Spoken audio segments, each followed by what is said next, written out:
Më shumë se 1 milion njerëz kaluan në përshërbimin gjerman kundër ajror, mes tyre student, veteran të plagosur dhe të moshuar të thirrur me urgjencë.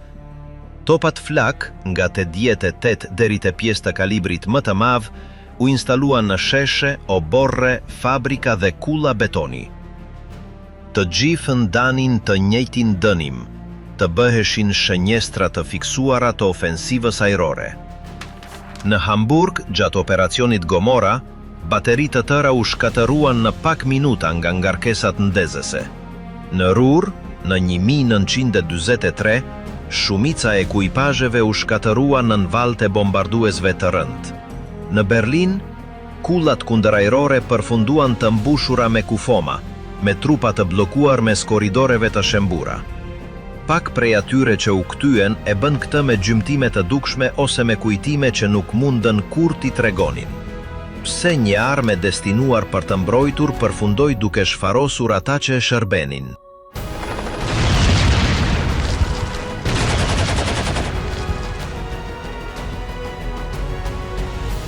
Brenda makineris.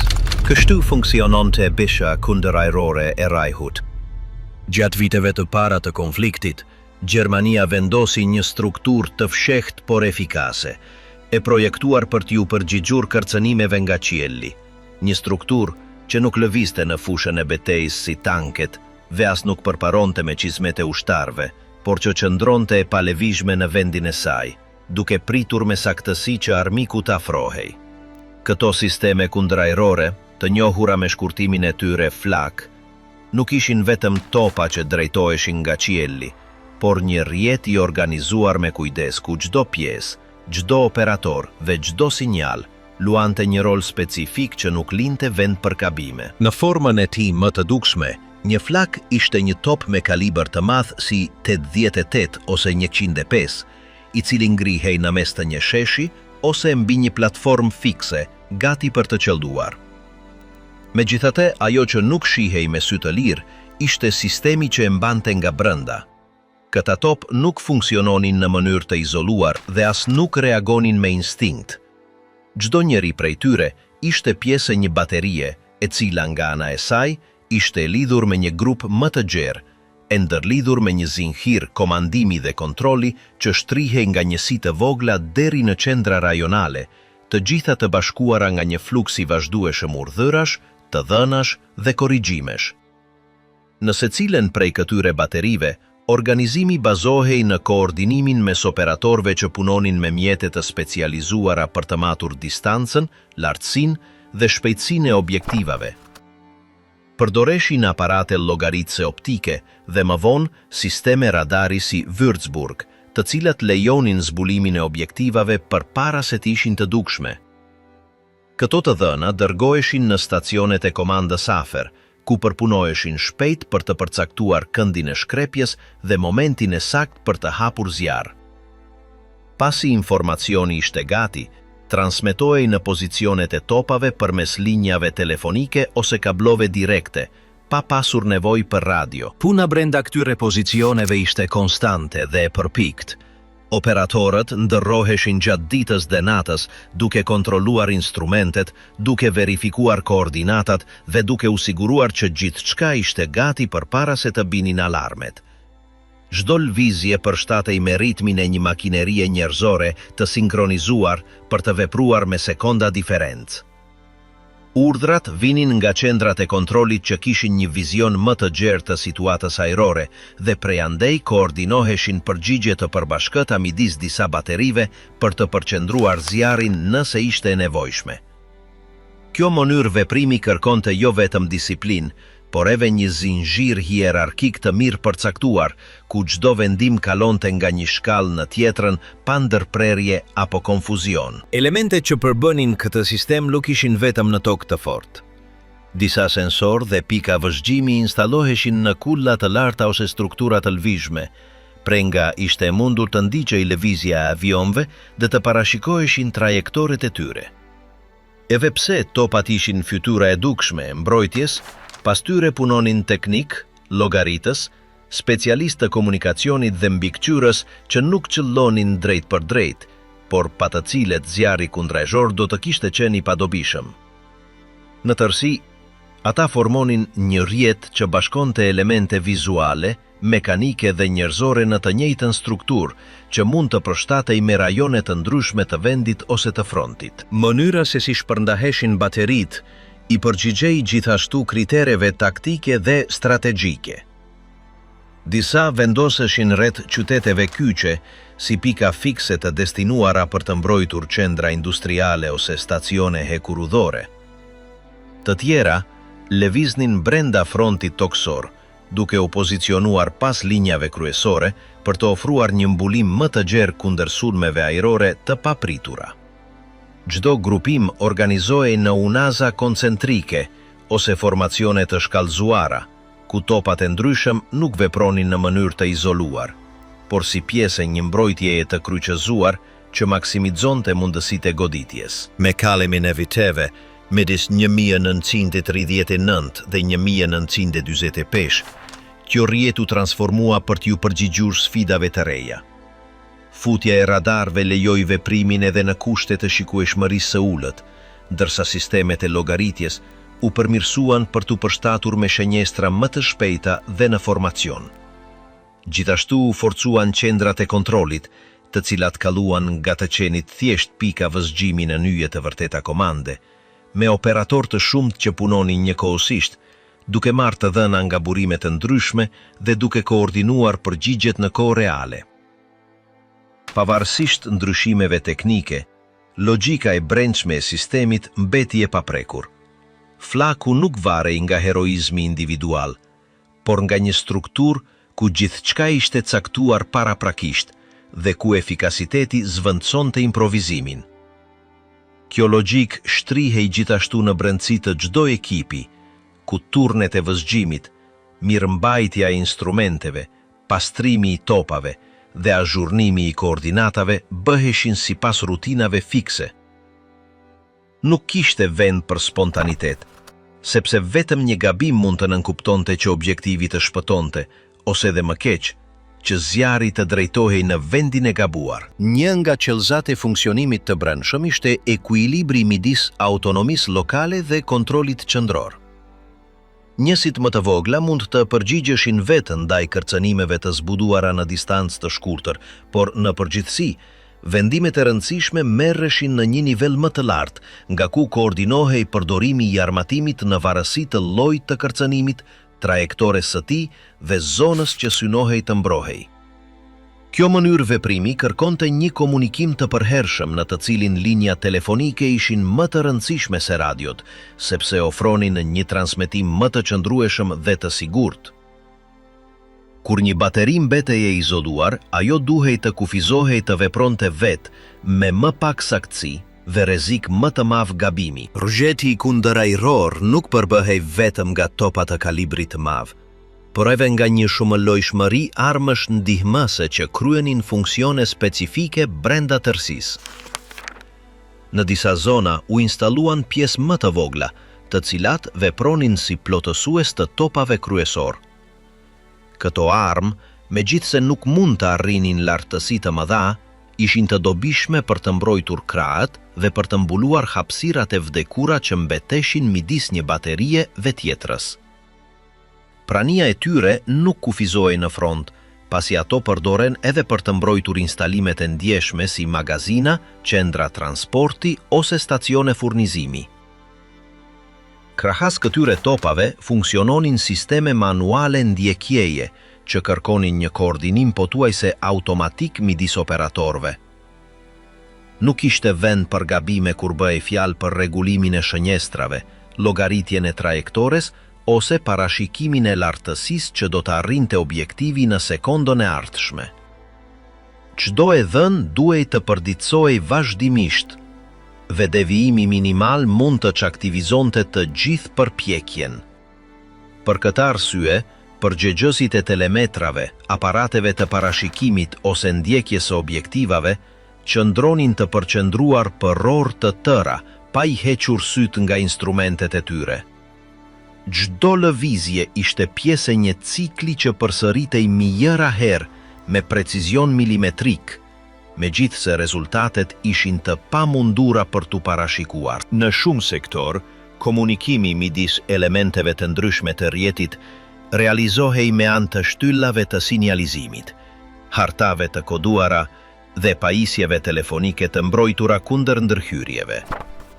Salat e komandës në të kundërt funksiononin si qendrat interpretimi ku mblidhej informacion nga pika të ndryshme vëzhgimi. Në ato vende, vizatoheshin trajektore të mundshme, organizoheshin zonat e mbulimit dhe vendosej se cilat bateri duhej të ndërhynin për çdo kërcënim. Distanca midis një qendre kontroli dhe një baterie aktive mund të ishte disa kilometra, por transmetimi i urdhrave ishte praktikisht i menjëhershëm. Përveç saktësisë operative, mirëmbajtja ishte një detyrë e vazhdueshme dhe padukshme që lejonte mbajtjen e gjithë skeles. Çdo bateri kishte personel të ngarkuar për të verifikuar gjendjen e pjesëve, për të rishikuar mekanizmat e ngritjes, për të pastruar tubat e topave dhe për të siguruar funksionimin e mirë të komponenteve elektrik. Këto detyra realizoheshin edhe pse nuk kishte shenja sulmi, sepse çdo defekt mekanik në mes të aksionit mund ta linte njësim plotësisht të ekspozuar. Në shumë raste, përgjegjësit e mirëmbajtjes as nuk merrnin pjesë në shkrepje, por puna e tyre ishte vendimtare që gjithçka tjetër të funksiononte normalisht. Një aspekt thelbësor ishte ruajtja dhe menaxhimi i municioneve, i cili nuk kufizuej vetëm në grumbullimin e predhave pranë topave. Çdo lloj objektivi kërkonte një lloj tjetër ngarkese, dhe prandaj municionet klasifikoheshin sipas efektit të dëshiruar. Disa ishin projektuar për të shpërthyer pranë objektivit, të tjera për të arritur lartësi specifike para se të shpërthenin, dhe disa të tjera për të shkaktuar dëme nga fragmentimi. Zgjedhja e predhës së duhur bëhej në sekonda, në varësi të dhënave të dërguara nga pikat e llogaritjes, dhe duhej të përkonte me llojin e sigurisës së aktivizuar në atë moment. Një kombinim i gabuar mund të bënte që gjuajtja të dështonte plotësisht. Të ngarkuarit me transportin e këtyre municioneve nga depo deri në bazën e topave ishin gjithashtu pjesë e rrjetit.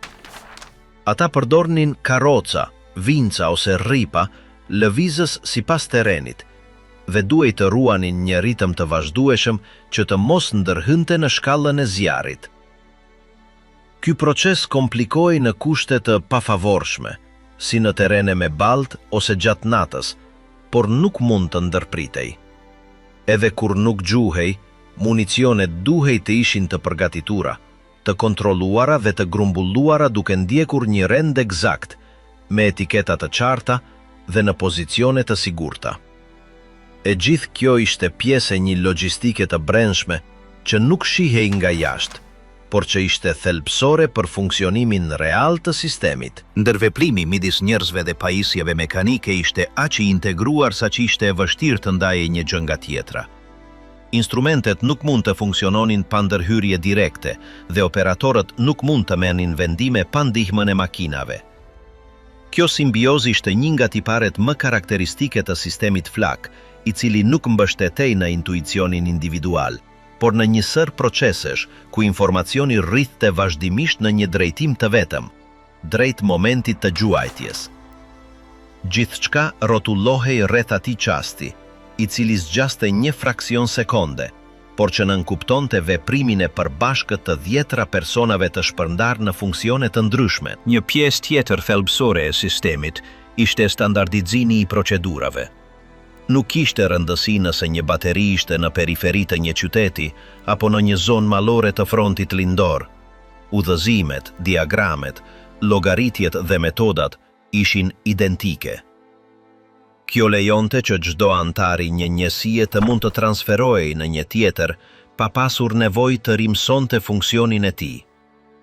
Gjithashtu lehtësonte mbikëqyrjen nga nivelet më të larta, të cilat mund të vlerësonin performancën e çdo baterie në funksion të parametrave të përbashkët. Ky nivel uniformiteti nuk ishte i rastësishëm, por i përgjigjej një doktrine operative që e kuptonte mbrojtjen kundërajrore si një strukturë kompakte, pa hapësira për improvizim apo kreativitet individual. Përgjegjësit për koordinimin e gjithë kësaj strukture punonin nga zyra rajonale të lidhura me njësitë e dislokuara, që aty ata analizonin raport editore, rregullonin pozicionet e baterive, miratonin kërkesat për mirëmbajtje dhe vlerësonin rezultatet e veprimimeve të kryera. Edhe pse rrallishin pranë topave, vendimet e tyre mund të përcaktonin cilat zona forcoheshin, cilat pajisje zëvendësoheshin dhe cilat sektor kalonin në prioritet operacional. Në këtë nivel, hartat, statistikat dhe diagramet ishin po aq të rëndësishme sa predhat apo topat. Edhe në momente pasiviteti, Sistemi nuk ndalonte kurrë. Baterit qëndronin në pozicion, linjat e komunikimit mbaheshin të hapura dhe instrumentet risikoheshin vazhdimisht, sikur sulmi të ishte i afërt. Kjo rutinë nuk ishte një masë thjesht parandalimi, por një formë funksionimi që mbaj edhe kur nuk ishte zhurmë motorësh në qiell. Ishte pikërisht ajo konstancë, ajo që e definonte sistemin, një strukturë që nuk varej nga urgjenca, por nga zakoni, nga kontrolli i përhershëm, nga detaji që nuk mund të anashkalohej. Kjo ishte rjeta e padukshme që mbante topat gjerman kundër ajror. Nuk ndërtohej me tula apo me cimento, por me rregulla fikse, përsëritje të sakta dhe një koordinim që nuk lejonte boshullçe. Asgjë nga kjo nuk shihej në raportet e luftës, por ishte ajo që garantonte se, kur të vinte momenti për të vepruar, gjithçka të ishte tashmë e përgatitur. Nuk ishte improvizim, nuk ishte pritje, nuk ishte dyshime. Vetëm një sekuencë që fillonte me një urdhër të largët dhe përfundonte me një të shtënë që ngjitej drejt qielit, duke ndjekur një vijë të vizatuar shumë përpara se të shfaqej armiku. Adoleshenka e armatosur, fëmijët e flakut. Ndërsa lufta përparonte, ve qytetet gjermane ekspozoheshin ndaj sulmeve ajrore të armikut, autoritetet e Reichut filluan të shikonin drejt bankave shkollore për të mbushur boshullëqet në mbrojtjen kundërajrore. Nuk mjaftonin më burrat e trajnuar, nenoficerët apo teknikët veteran. Tani, burimi i ri i personelit do të vinte nga institutet, gjimnazet dhe klasat ku ende mësohej matematika, letërsia apo historia kombëtare. Ishte në këtë kontekst që flahelferët, adoleshent të moshës midis 15 dhe 17 vjeç, filluan të shfaqeshin në pozicionet e mbrojtjes ajrore, duke zvendësuar me uniformat e tyre të hekurosura rishtazi, burrat që më parë kishin shkuar në frontin lindor ose në fushat e Afrikës veriore.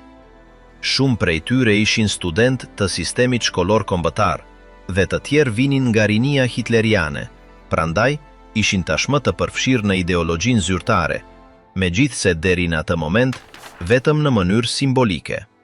Kalimi nga fëmijë me uniform paradash në të rinj të rrethuar nga eksploziv dhe kablo nuk vonoi të realizohej. Regjimi kërkoi që ky përfshirje të shihej si një gest krenarie i përkushtimi patriotik.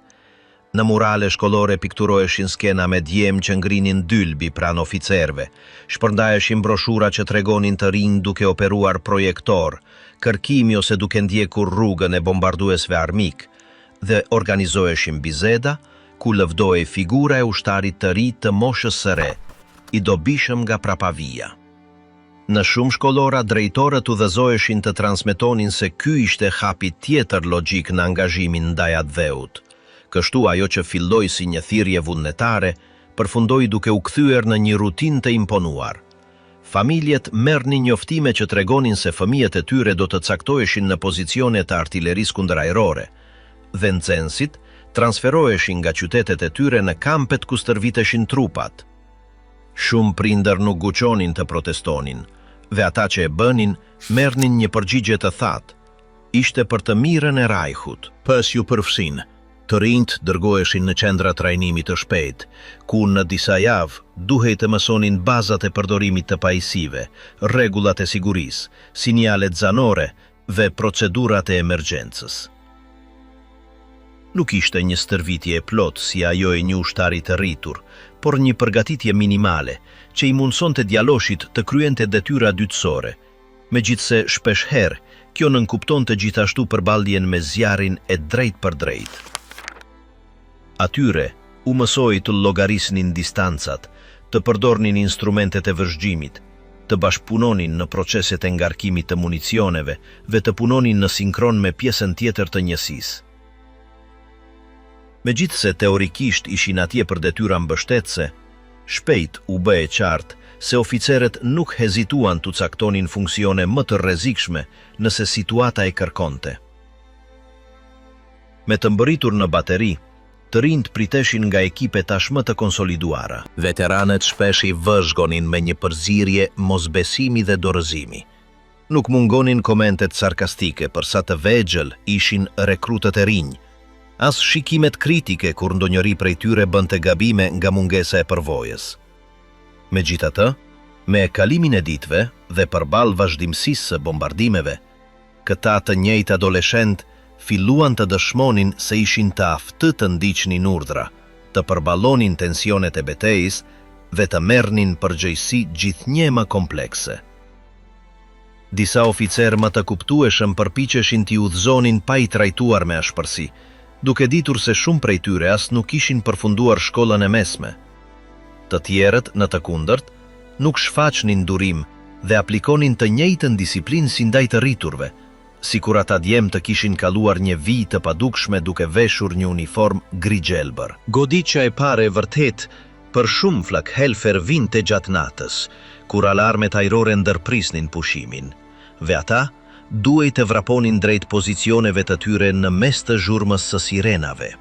Atje, me zbritmave të komandave, dritave të projektorëve dhe ulërimës së motorëve armiqësor, ata mësonin se çfarë do të thoshte të ishe në një zonë aktive. Në ato momente, nuk ishte kohë për të kujtuar mësimet e historisë apo këngët e mësuara në rinin hitleriate. Gjithçka ishte shpejtësi, koordinim dhe qëndresë. Disa paralizoheshin gjatë sulmeve të para, të tjerët ndiqnin udhëzimet pa menduar me një përzierje frike dhe vendosmërie. Ishte zakonshme që në fund të ditës të ktheheshin në kazermat pa thënë asnjë fjalë, shtrirë në krevatet e tyre me rrobat ende të pista nga pluhuri i barutit. Në shumë raste, baterit ku ishin caktuar ndodheshin pranë qyteteve industriale ose zonave strategjike, prandaj ishin objektivi për sëritur i bombardimeve.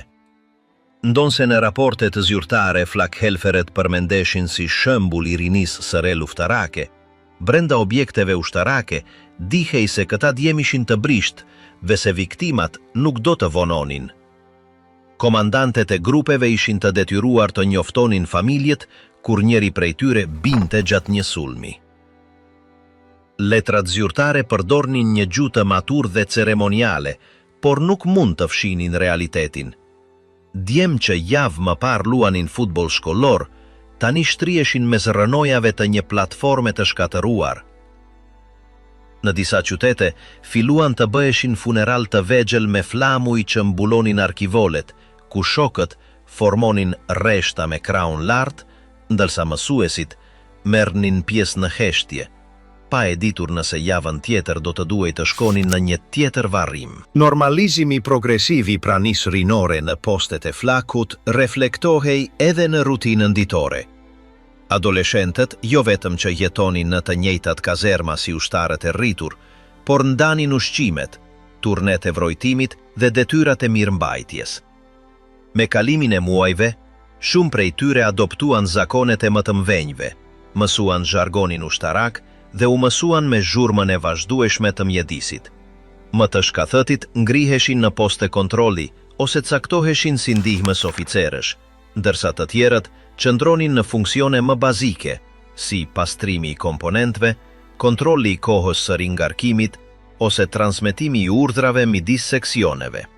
Integrimi ishte progresiv, por i pashmangshëm, dhe pas disa javësh nuk bëhej më dallim midis veteranëve dhe rekrutëve në shumë detyra operacionale. Edhe pse shumë vinin me një përzierje entuziazmi dhe frike, të bindur se po bënin gjën e duhur për vendin e tyre, ai gjendje shpirtërore zhdorohej shpejt në lodhje dhe dorëzin. Dita ditës ishte e shënuar nga tensioni i vazhdueshëm, rojet e gjata dhe pasiguria e të mos diturit nëse atë natë do të bien sërish sirenat. Bombardimet e natës shpesh linin më shumë se gërmadha. Mes rënojave, nuk ishte e pazakont të gjeje trupa adoleshentësh me helmeta ende në kokë ose me gjaketat e djegura të blokuar pranë pajisjeve që përpiqeshin të mbronin. Në disa vende, ekipet e shpëtimit ishin vetë shokët, të cilët me lopata dhe duar të zhveshura përpiqeshin të nxirrnin ata që kishin mbetur nën platforma ose pranë depove të municionit që kishin shpërthyer. Raportet e para të brendshme që arritën në komand flisnin për humbje të tolerueshme, por ato shifra fshinin realitete të dhimbshme. Emra të fshirë në listat shkollore, familje që merrnin telegrame lakonike dhe komunitete të tëra që fillonin të kuptonin se lufta nuk ishte më diçka e largët. Fotografitë zyrtare vazhdonin të shfaqnin flahelferat si fytyra të vendosura përballë armikut, por pas kuintave të propagandës, komandantët e dinin se po digjinin faza në mënyrë brutale.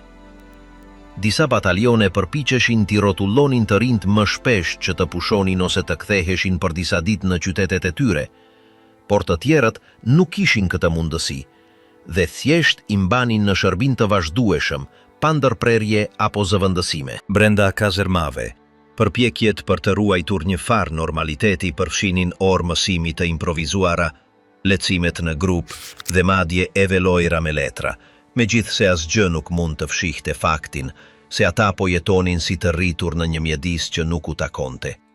Kishte nga ata që përpiqeshin të shkruanin ditar ose letra prindërve të tyre, por shpesh nuk dinin si të shpjegonin atë që po përjetonin pa i alarmuar.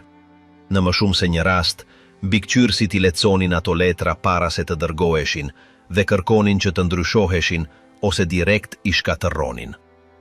Regjimi preferonte që të regjimet personale të mos kundërshtonin mesazhin zyrtar, edhe kështu tashethemet qarkullonin, flitej për shok të vrarë nga copza, për zjarre në kazerma, për gabime në alarme që kishin kushtuar jetë dhe për oficer që fshihnin shifra për të shmangur sankcionet. Bashkjetesa me ushtar më të vjetër silte edhe tensionet të tjera. Disa të rinj ishin objektivi shakajnëve të rënda, abuzimeve me pushtetin ose detyrave poshtëruse. Edhe pse zyrtarisht të gjithë ishin pjese përpjekjes ushtarake, në praktik adoleshentët të mbeteshin pikrisht kështu, të mitur me pak përvojë, të manipuluar nga një sistem që i vendoste në kufirin midis detyrës dhe bindjes së verbër. Megjithatë kishte edhe raste solidariteti, veteran që ndanin furnizimet e tyre, që u mësonin truke për të identifikuar avionët armik, ose që i mbulonin gjatë bombardimeve.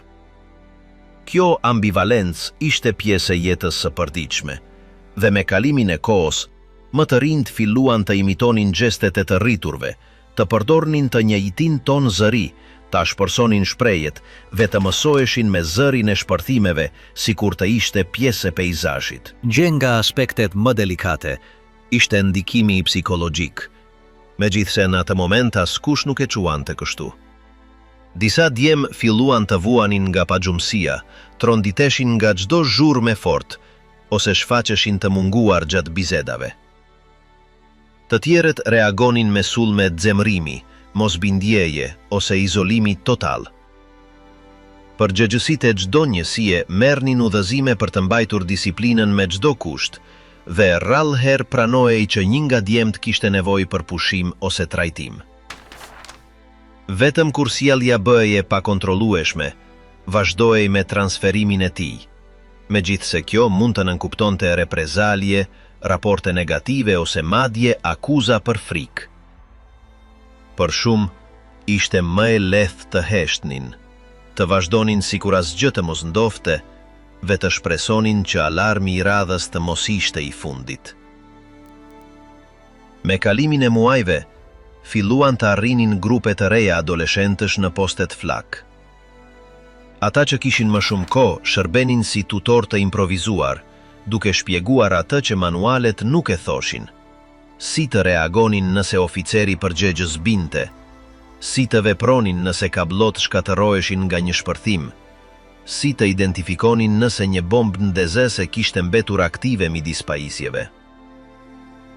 Ky transmetim i diturisë jo zyrtare u zhderrua në një rrjet paralel mbijetese, ku gabimet paguheshin me jetë dhe sukseset falënderoheshin në heshtje. Në atë mjedis rinia zbehej. Askush nuk pyeste më kush kishte 15 ose 17 vjet, sepse të gjithë visheshin njësoj, hanin të njëjtën gjë dhe flinin me të njëjtin tronditje. Në zyrat qendrore, disa komandant filluan të vënin në pikpyetje deri në çfarë mase ishte e dobishme të vazhdonin të dërgonin adoleshentë në këto destinacione. Ndonse shumë plotësonin atë që u ishte caktuar, ishte gjithashtu e vërtet që kostoja në jetë dhe në burime për t'i trajnuar, te i kalonte ndonjëherë përfitimin ushtarak. Megjithatë, makineria e regjimit vazhdonte të rrotullohej, dhe ndërsa humbjet e të rriturve grumbulloheshin në frontin lindor, klasat vazhdonin të zbrazeshin. Ajo që në fillim kishte qenë një mase jashtëzakonshme, u kthye në një praktik sistematike, dhe termi Flahelfer u bë pjesë e fjalorit të përditshëm të luftës. Në fund të atij viti, në disa qytete u organizuan akte zyrtare, ku më të dalluarit shpërbleheshin me diploma, medalje të vogla ose përmendje në radion lokale.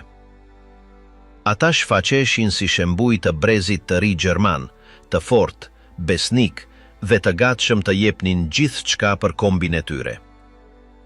Por këto njohje kontrastonin me fytyrat e atyre që ktheheshin në shtëpi në heshtje, me rroba të shqyera, shpatulla të kërrusura dhe vështrim të fiksuar në tokë. Kishin parë miqtë e tyre të binin, kishin kaluar javë pa fjetur mirë, kishin bindur pa dyshuar, dhe tani ktheheshin duke ditur se herët avon mund të thirreshin përsëri. Për shumë, ajo përvoj jo vetëm shënoi kalimin e tyre në përluft, por edhe u rrëmbeu adoleshencën pa paralajmërim, duke i lënë në një pikë të vdekur midis fëmijërisë që nuk ekzistonte më, dhe një pjekurie në të cilën u shtyn me forcë. Synime perfekte, ferri të qenit i shikuar dhe i mos mundësis për të vrapuar. Ata që ishin në krye të topave kundrajror e dinin që nga dita e parë se nuk kishin shpëtim. Ndryshe nga njësitë e tjera që mund të lëviznin ose të mbroheshin në lëvizje, baterit flak instaloheshin në pika fikse me një mision të qartë dhe të rrept, të rrëzonin bombarduesit armik përpara se të arrinin objektivat e tyre. Kjo palevizhmëri i bënte ato pre të lehtë, pasi avionet aleat e dinin me saktësi ku ndodheshin dhe si të sulmonin. Nga ajri, kullat e betonit, unazat e topave që rrethonin qytete, fabrika apo zona e kurudhore, dalloheshin si silueta të pagabueshme, pa mundësi kamuflazhi apo zhvendosjeje. Ato ishin aty për të rezistuar, jo për të lëvizur, dhe kjo nënkuptonte se herët avon do të goditeshin. Grupet përgjegjëse për këto poste qëndronin ditë e natë pran armëve të tyre, pa mundësi për t'u tërhequr kur sulmi ishte i afert. Pasi binin sirena dhe jehonat e motorëve mbushnin qielin, e vetmja gjë që mbetej ishte t'i përmbaheshin rutines, të ngarkonin, të shënjestronin, të qëllonin dhe të përsëritnin, duke shpresuar që ndonjë nga breshërit të arrinte të shponte formacionin armik përpara se të lëshonte ngarkesën e tij. Por nuk ishte një gare barabartë. Armiku që vinte nga qieli e bënte këtë në grupe të organizuara mirë, me informacion të detajuar për çdo pozicion mbrojtës dhe me armatim specifik për të shkatëruar gjithçka që gjendej poshtë. Formacionet e bombarduesve të rëndë aleat ishin përsosur me kalimin e kohës. Në mes të luftës, ata tashmë lëviznin në grupe me 10 avion, me trajektore të studiuara, lartësi të sakta dhe armatim të bollshëm. Bombarduesit amerikan B-17 për shembull, jo vetëm që transportonin bomba me fuqi të lartë, por ishin gjithashtu të rrethuar me mitraloza për të mbuluar të gjitha këndet. Britanikët nga ana tjetër mbështeteshin te Lancasterët, kapacitetet e ngarkesës dhe rezistenca e të cilëve i bënin ideal për të depërtuar në zemër të Gjermanisë. Të dy modelet ishin të njohura nga operatorët e flakut, të cilët dinin të dallonin siluetat e tyre edhe nga larg. dhe gjithashtu njihnin pasojat e mosgoditjes së asnjë të vetmi. Problemi I vërtet ishte se, edhe pse disa preve arrinin të godisnin, kjo nuk mjaftonte. Nevojite një koordinimi përsosur për të ndërprer një bombardim të tërë, dhe kjo ndodhte rrallëherë. Shumicën e herëve, topat arrinin të dëmtonin ose rrëzonin 1 ose 2 avion, ndërsa pjesa tjetër e formacionit vazhdonte rrugën e saj me të njëjtën ftohtësi, duke përmbushur misionin e saj pa ndryshime. Në pak sekonda, një bateri e tërë mund të mbullohej nga një shish shpërthimesh. Imazet e unazave të plota të flakut të shkatëruara në pak minuta u përsëritën në pika të ndryshme të vendit, nga zonat industriale të Rurit deri në periferitë e Hamburgut. Aty, ku installoheshin, ato mbeteshin të shënuara si objektiv fiks, dhe ishte vetëm çështje kohe derisa t'u vinte radha. Kufizimet janë të dukshme edhe nga pikpamja mekanike.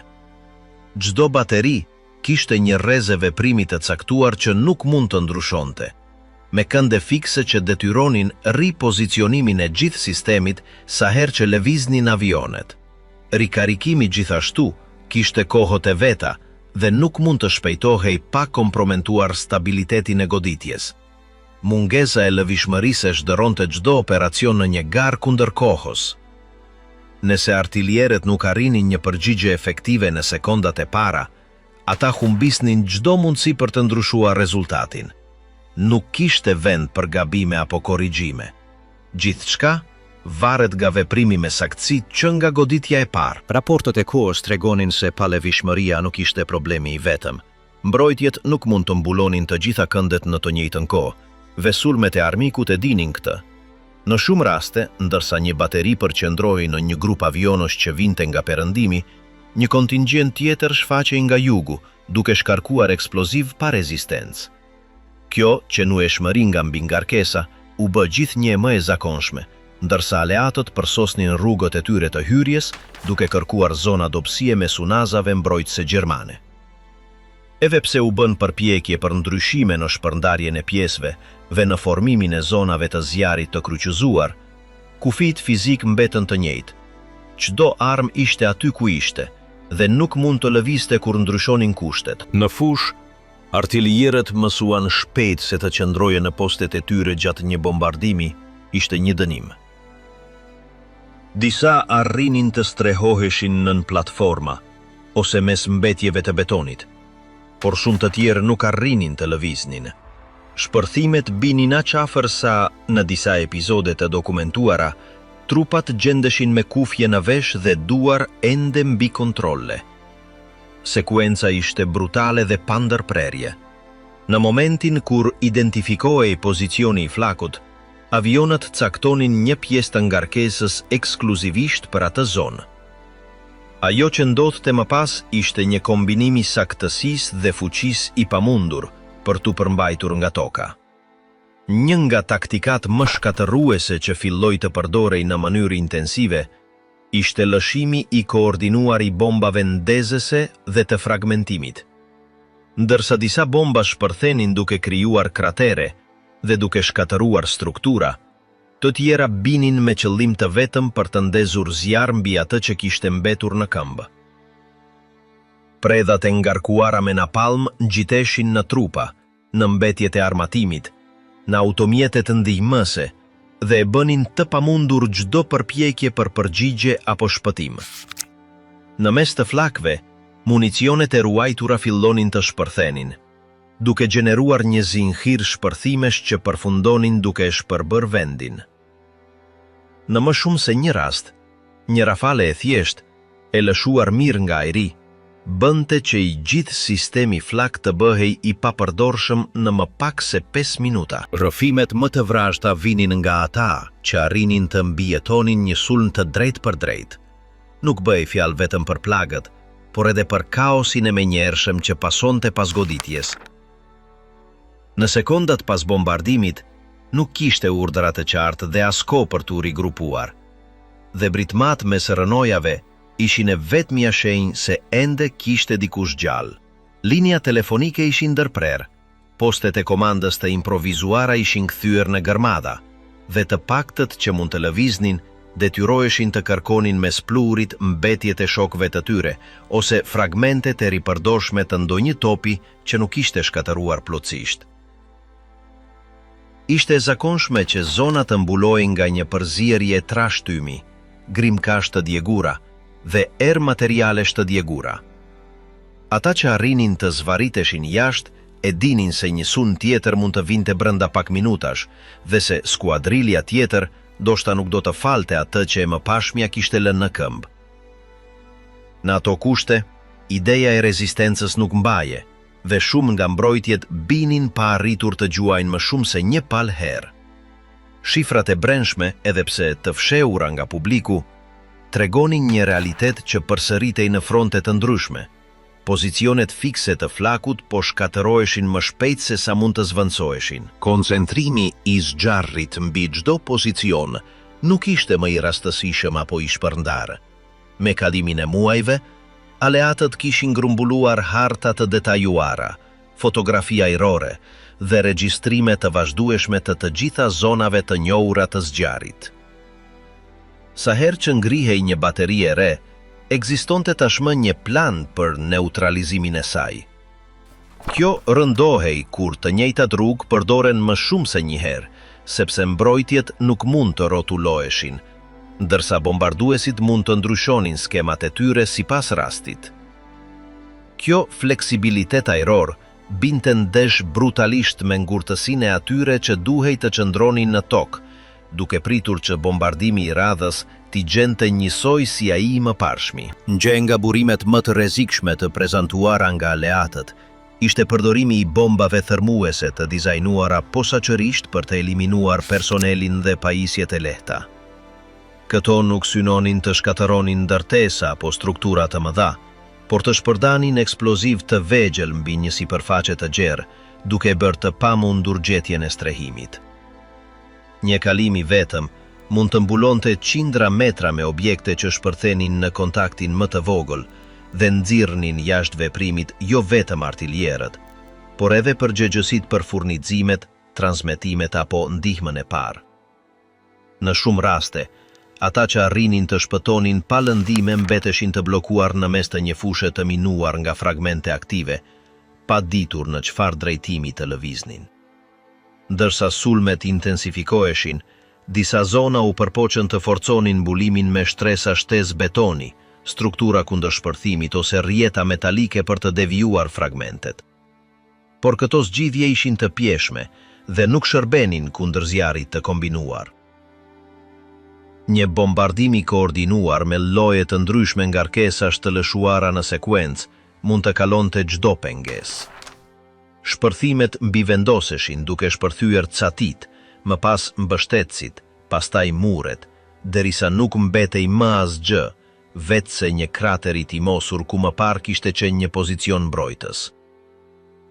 Përpjekjet për fortifikim përfunduan duke qenë të padobishme përballë sasisë dhe saktësisë së armatimit që binte nga qielli. Rrugjet e afrimit, gjithashtu, ishin studiuar me saktësi milimetrike nga aleatët.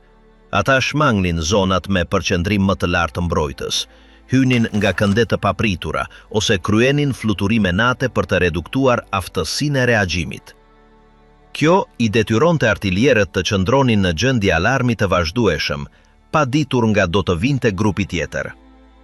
Tensioni i akumuluar ishte i dukshëm në çdo lëvizje. Shumë punonin pa gjumë gjatë turneve të zgjatura, me shikimin të fiksuar në radar ose në qiell, duke u përpjekur të zbulonin çdo hije që t'u jente monotonin. Disa binin të raskapitur në mes të ditës, të tjerët zëvendësoheshin nga ushtar po aq të lodhur, por sistemi nuk ndalej. Paralelisht, komunikimet e brendshme u bën gjithnjë më kaotike. Urdhrat mbërrinin me vonesë ose nuk mbërrinin fare, dhe njësit vepronin nga refleksi më shumë se sa nga udhëzimet e koordinuara. Nganjëherë, dy bateri fqinje qëllonin në drejtimet e kundërta pa ditur që objektivi kishte ndryshuar, ose prisnin përforcime që nuk shfaqeshin kurrë. Saturimi i sistemit, së bashku me shkatërimin progresiv të kullave të komandës, e zhdëronte çdo ditë në një ushtrim mbijetese më shumë se sa në një mbrojtje të organizuar.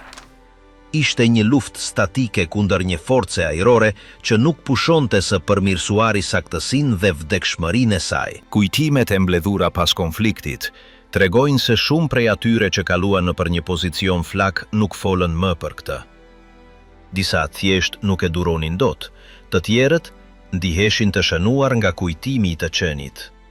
Pjesë e një makinerie që nuk ofronte asnjë rrugë dalje. Nuk ishte vetëm frika nga vdekja, por ndjenja e të qenit, i lidhur në një vend ku rreziku ishte i pashmangshëm. Askush nuk mund të ikte kur fillonte bombardimi, askush nuk mund të lvizte nga posti i tij, askush nuk mund të zgjidhte nëse do të qëllonte apo jo. Ishin aty, të dukshëm nga kilometra larg, duke shpresuar se raundi tjetër nuk do të ishte i fundit. Edhe në muajt e fundit, kur përkeqësimi i frontit ishte i dukshëm dhe prioritetet ndryshonin, baterit vazhdonin të funksiononin sikur gjithçka të varrej prej tyre, dhe në një farë mënyre kështu ishte. Detyra e tyre vazhdonte të ishte mbulimi i fabrikave, urave, depove të municioneve apo stacioneve hekurudhore, edhe pse e dinin se nuk mund t'i ndalonin të gjitha. Dalimi ishte se tani e bënin këtë duke e ditur se mundësia për të mbijetuar ishte minimale. Mbrojtjet vazhdonin të qëllonin jo për strategji, por nga inercia.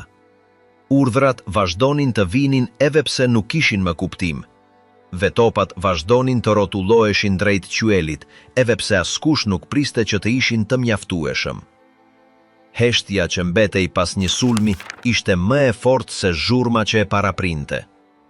Midis rënojave, dëgjoheshin vetëm kërcitjet e strukturës, kërcitje e kablove të shkëputura ose zhurma e ndonjë flak që rezistonte të shuhej.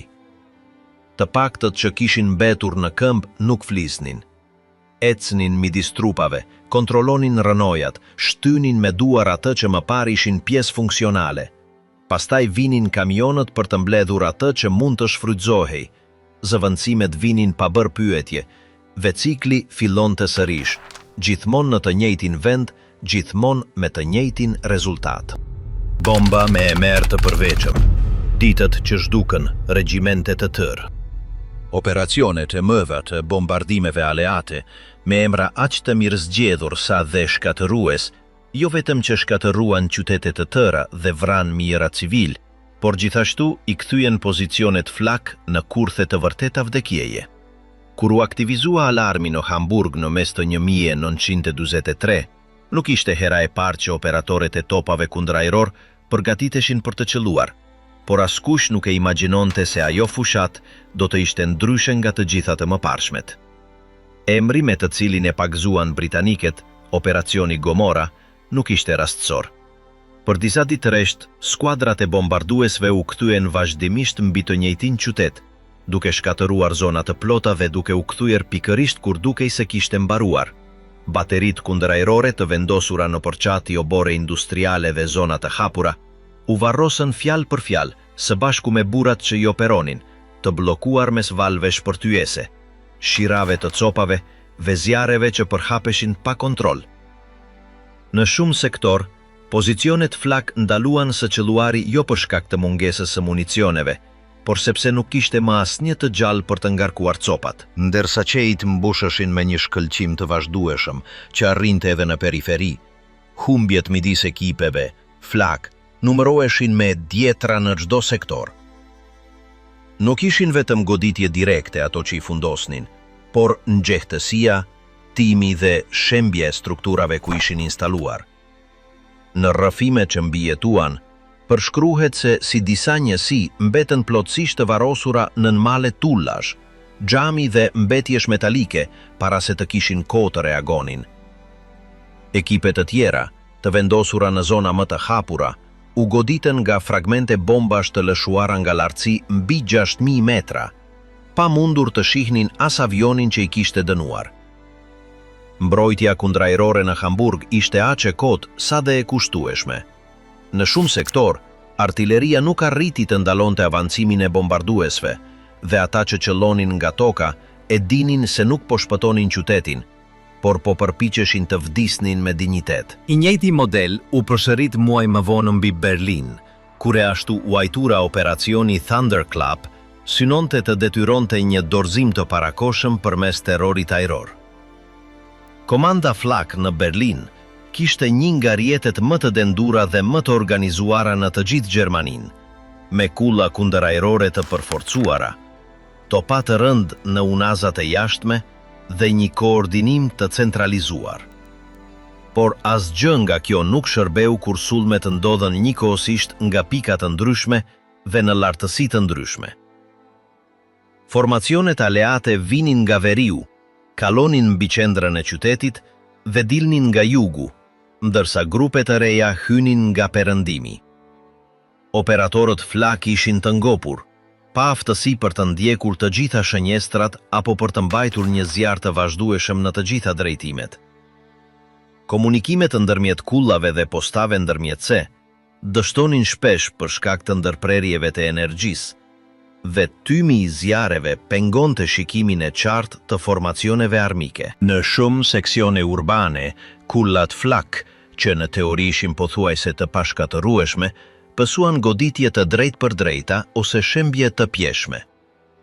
Platformat e jashtme u ekspozuan ndaj valve të goditjes, të cilat zhvendosnin edhe topshiu më me përvojë. Disa dëshmitar folën për shok që u hodhën fjalë për fjalë në ajër kur shpërtyen depozitat e municioneve aty pranj. Në oborret hekurudhore dhe zonat industriale të unazës së jashtme, njësit mobile të Flakut, të cilat ishin vendosur mbi kamion ose vagon të adaptuar, u shkatëruan thjesht nga bombardimet zinxhir. Ndërsa kalonin ditët, u bë e qartë se mbrojtjet jo vetëm që ishin të pamjaftueshme, por po shkatëroheshin në mënyrë metodike. Raportet e mëvonshme të të mbijetuarve flasin për ditë të tëra pa mundur të zbrisnin nga pozicionet nga frika se mos mbeteshin të blokuar, preciosht që vazhdonin të qëllonin edhe pse nuk merrnin më urdhra, dhe për komandant që zhdukeshin pa lënë gjurmë.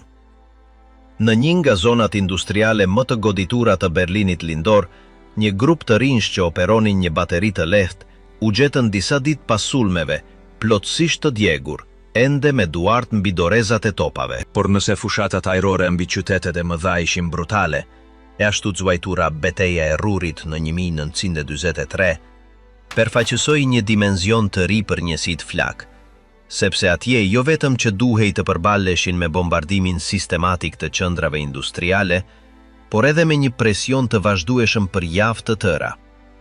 Fabrikat, depozitat, rafinerit dhe centralet elektrike të rajonit u sulmuan me një intensitet ditor, dhe kjo detyroi mbajtjen operative të të gjitha pajisjeve mbrojtëse pa pushim. Operatorët Flak mezi flinin, hanin mbi platforma dhe riparonin sistemet midis një sulmi dhe tjetrit. Saturimi fizik dhe mendor ishte i tillë, sa që disa postime rotullonin shërptorët e plagosur nëse ende mund t'i mbanin pjesët me një dorë të vetme.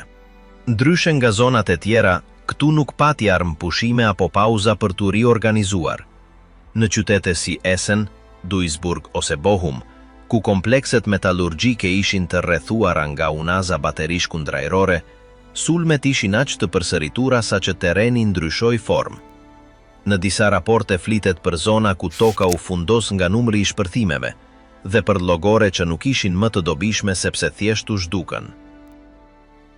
Pozicionet Flak mbetën të blokuara në atë shkatërim, duke marrë goditje në çdo val pa mundësi për të riparuar kullat apo për të furnizuar plotësisht.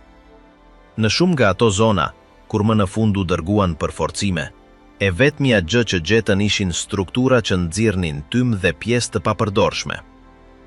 Nuk pati lista të detajuara viktimash sepse, sipas raporteve të tyre, në disa detashmente nuk mbeti askush gjallë për t'i hartuar ato. Në javët e fundit të ofensivës në Ruhr, operatorët Flak po punonin në mes të kratereve, rënojave dhe grumbujve të mbeturinave që më parë kishin qenë zona urbane. Rrugët e furnizimit ishin blokuar ose të ekspozuara, dhe automjetet e municioneve nuk mund të afroheshin pa u zbuluar nga aviacioni armik. Artilierët ecnin distanca të gjata, duke zvaritur arkame zonave të shkatëruara, vërsa sirenat vazhdonin të binin pa pushim. Shumica e atyre që qëndronin në pozicionet e tyre e bënin këtë pa e ditur nëse të shtënat e tyre kishin ndonjë efekt real, apo nëse po ndiqnin një rutinë të kotë përballë një force që nuk zvogëlohej. Ndërsa sulmet përsëriteshin, urdhrat bëheshin më kaotik dhe humbjet rriteshin në heshtje. Në disa sektorë industriale, komandantët vendosën të mos zëvendësonin pajisjet e shkatëruara, sepse e dinin se pozicionet e tyre do të shkatëroheshin përsëri ditën tjetër. Baterit mbetën të braktisura, me pjesë të shtrembëruara dhe njolla të zeza aty ku kishin rënë burrat. Ndryshe nga frontet tradicionale, ku luftimet përparonin në linja të lëvishme, zonat flak mbetën të palëvishme, të blokuara në një terren ku armiku nuk shkelte, por e shkatëronte nga ajri. Kjo ndjenje të qenit i blokuar pa lëvizur u përkeqësua gjatë ofensives aleate në Normandi. Aty, topat gjerman anti-ajror u vendosën me iden për të mbrojtur ura, kryqëzime logjistike dhe zona furnizimi, por në praktik u shndërruan në shënjestrat e para të gjuajtës bombarduesve. Sa herë që një autokolon përpiqej të lëvizte drejt frontit, qiejt mbusheshin me aparate aleate që jo vetëm bombardonin rrugët e tyre, por edhe gjurmonin çdo pjesë aktive flak. Bateritë e rënda, të dukshme nga ajri për shkak të madhësisë së tyre, lokalizoheshin shpejt dhe sulmet përsëriteshin me një saktësi në rritje. Njësit e lehta, të cilat lëviznin mbi kamion ose platforma të lëvishme, pësonin prita ajrore para se të mund të hynin në veprim. Në atë fazë të konfliktit, operatorët flak nuk ishin frikë vetëm nga bombat, por edhe nga zjarri i mitralozve nga lartësi e ullët. Disa u goditën ndërsa vraponin mes pozicioneve, të tjerë ndërsa përpiqeshin të ringarkonin në mes të një breshërie. Raportet e mbledhura pas rënies së disa pozicioneve flasin për helmeta të shpuara, mburoja metalike të shkatëruara dhe trupa të karbonizuar pranë pjesëve të shkrira. Në pika të caktuara, mbetjet ishin të pamundura për t'u identifikuar për shkak të nivelit të gërryerjes. Përtorimi sistematik i fosforit dhe ngarkesave ndezëse rriti shkatërimin dhe artilierët, të mbyllur në pozicionet e tyre, mbetën të blokuar në flak pa mundësi e evakuimi. Fjala i palvishëm pushoi së pasuri një kuptim teknik për të u shndërruar në një dënim. Ajo që ndodhi në Normandi u përsërit në shumë vende të tjera të Evropës perëndimore, por me një intensitet gjithnjë më të madh. Në javët në vazhdim, dëshmitë të mbijetuarve filluan të paksoheshin jo nga frika, por sepse ata që mbetën gjallë ishin gjithnjë më pak. Zëvendësimet e dërguara nga prapavia arrinin vonë ose ishin të papërvojë, dhe oficerët e dinin se këto inkorporime nuk do të mbijetonin gjatë. Në disa detashmente, rekrutët instruktoheshin drejt për drejt në platforma, pa manuale apo trajnime paraprake, dhe dërgoheshin të qëllonin pa kompletuar asnjë cikël të vetën zjarri. Humbjet rriteshin me një shpejtësi të tillë, saqë në sektor të caktuar u urdhrua të mos regjistroheshin më emra individual në raporte. Flitej për humbje totale të pozicionit, zhdukje të plot të detashmentit ose heshtje operacionale.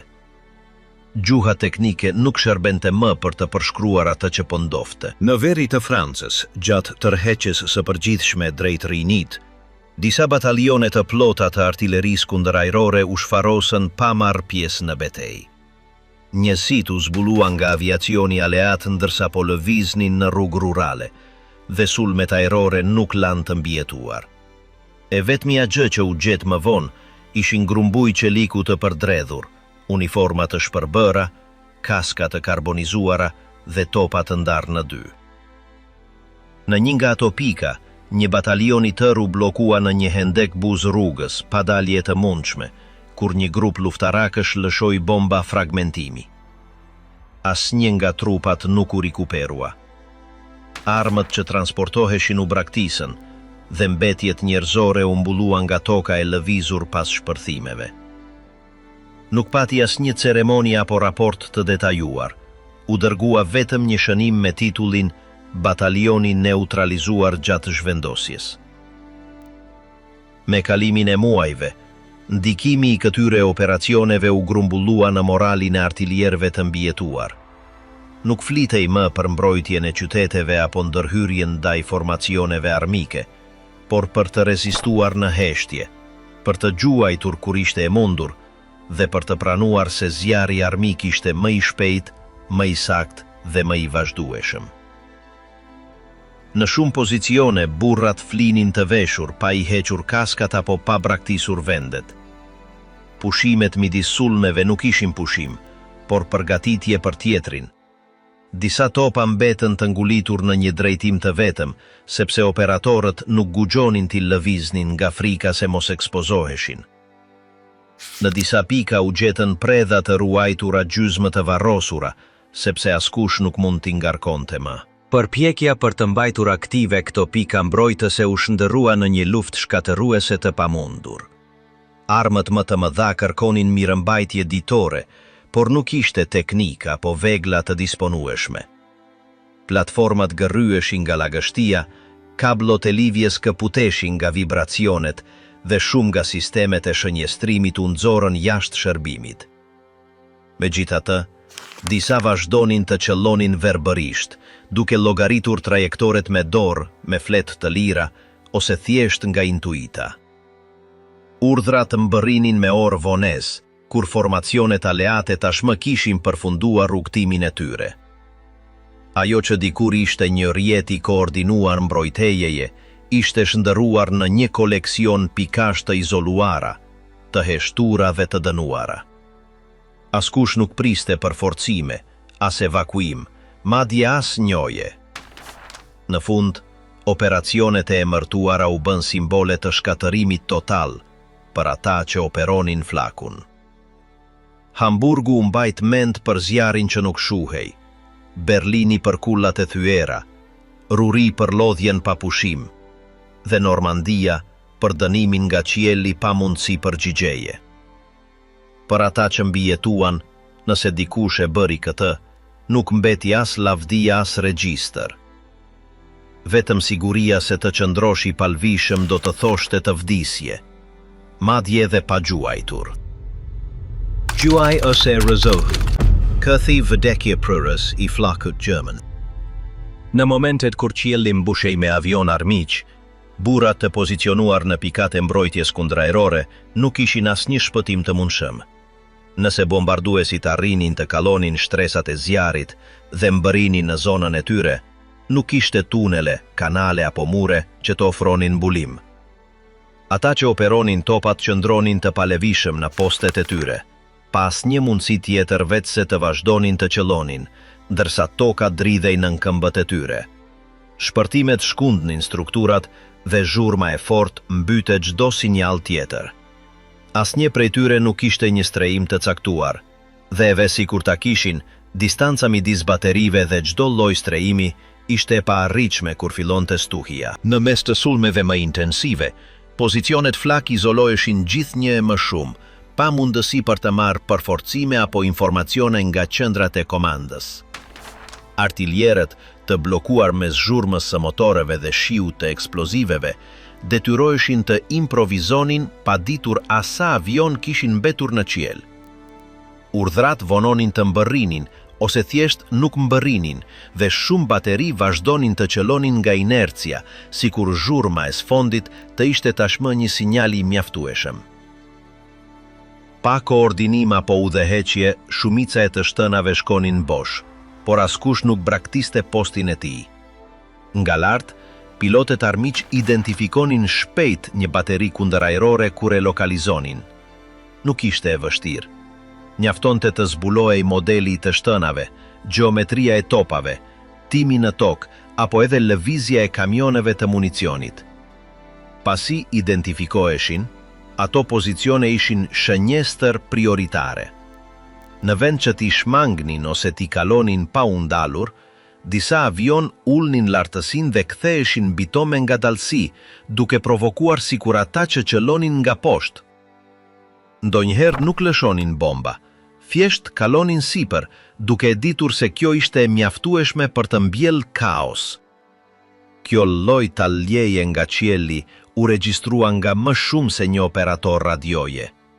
Pilotët aleat e dinin se kishin avantazh total dhe demonstronin këtë duke u rrotulluar në qarqe ose duke kaluar zonën 2 ose 3 herë para se të largoheshin.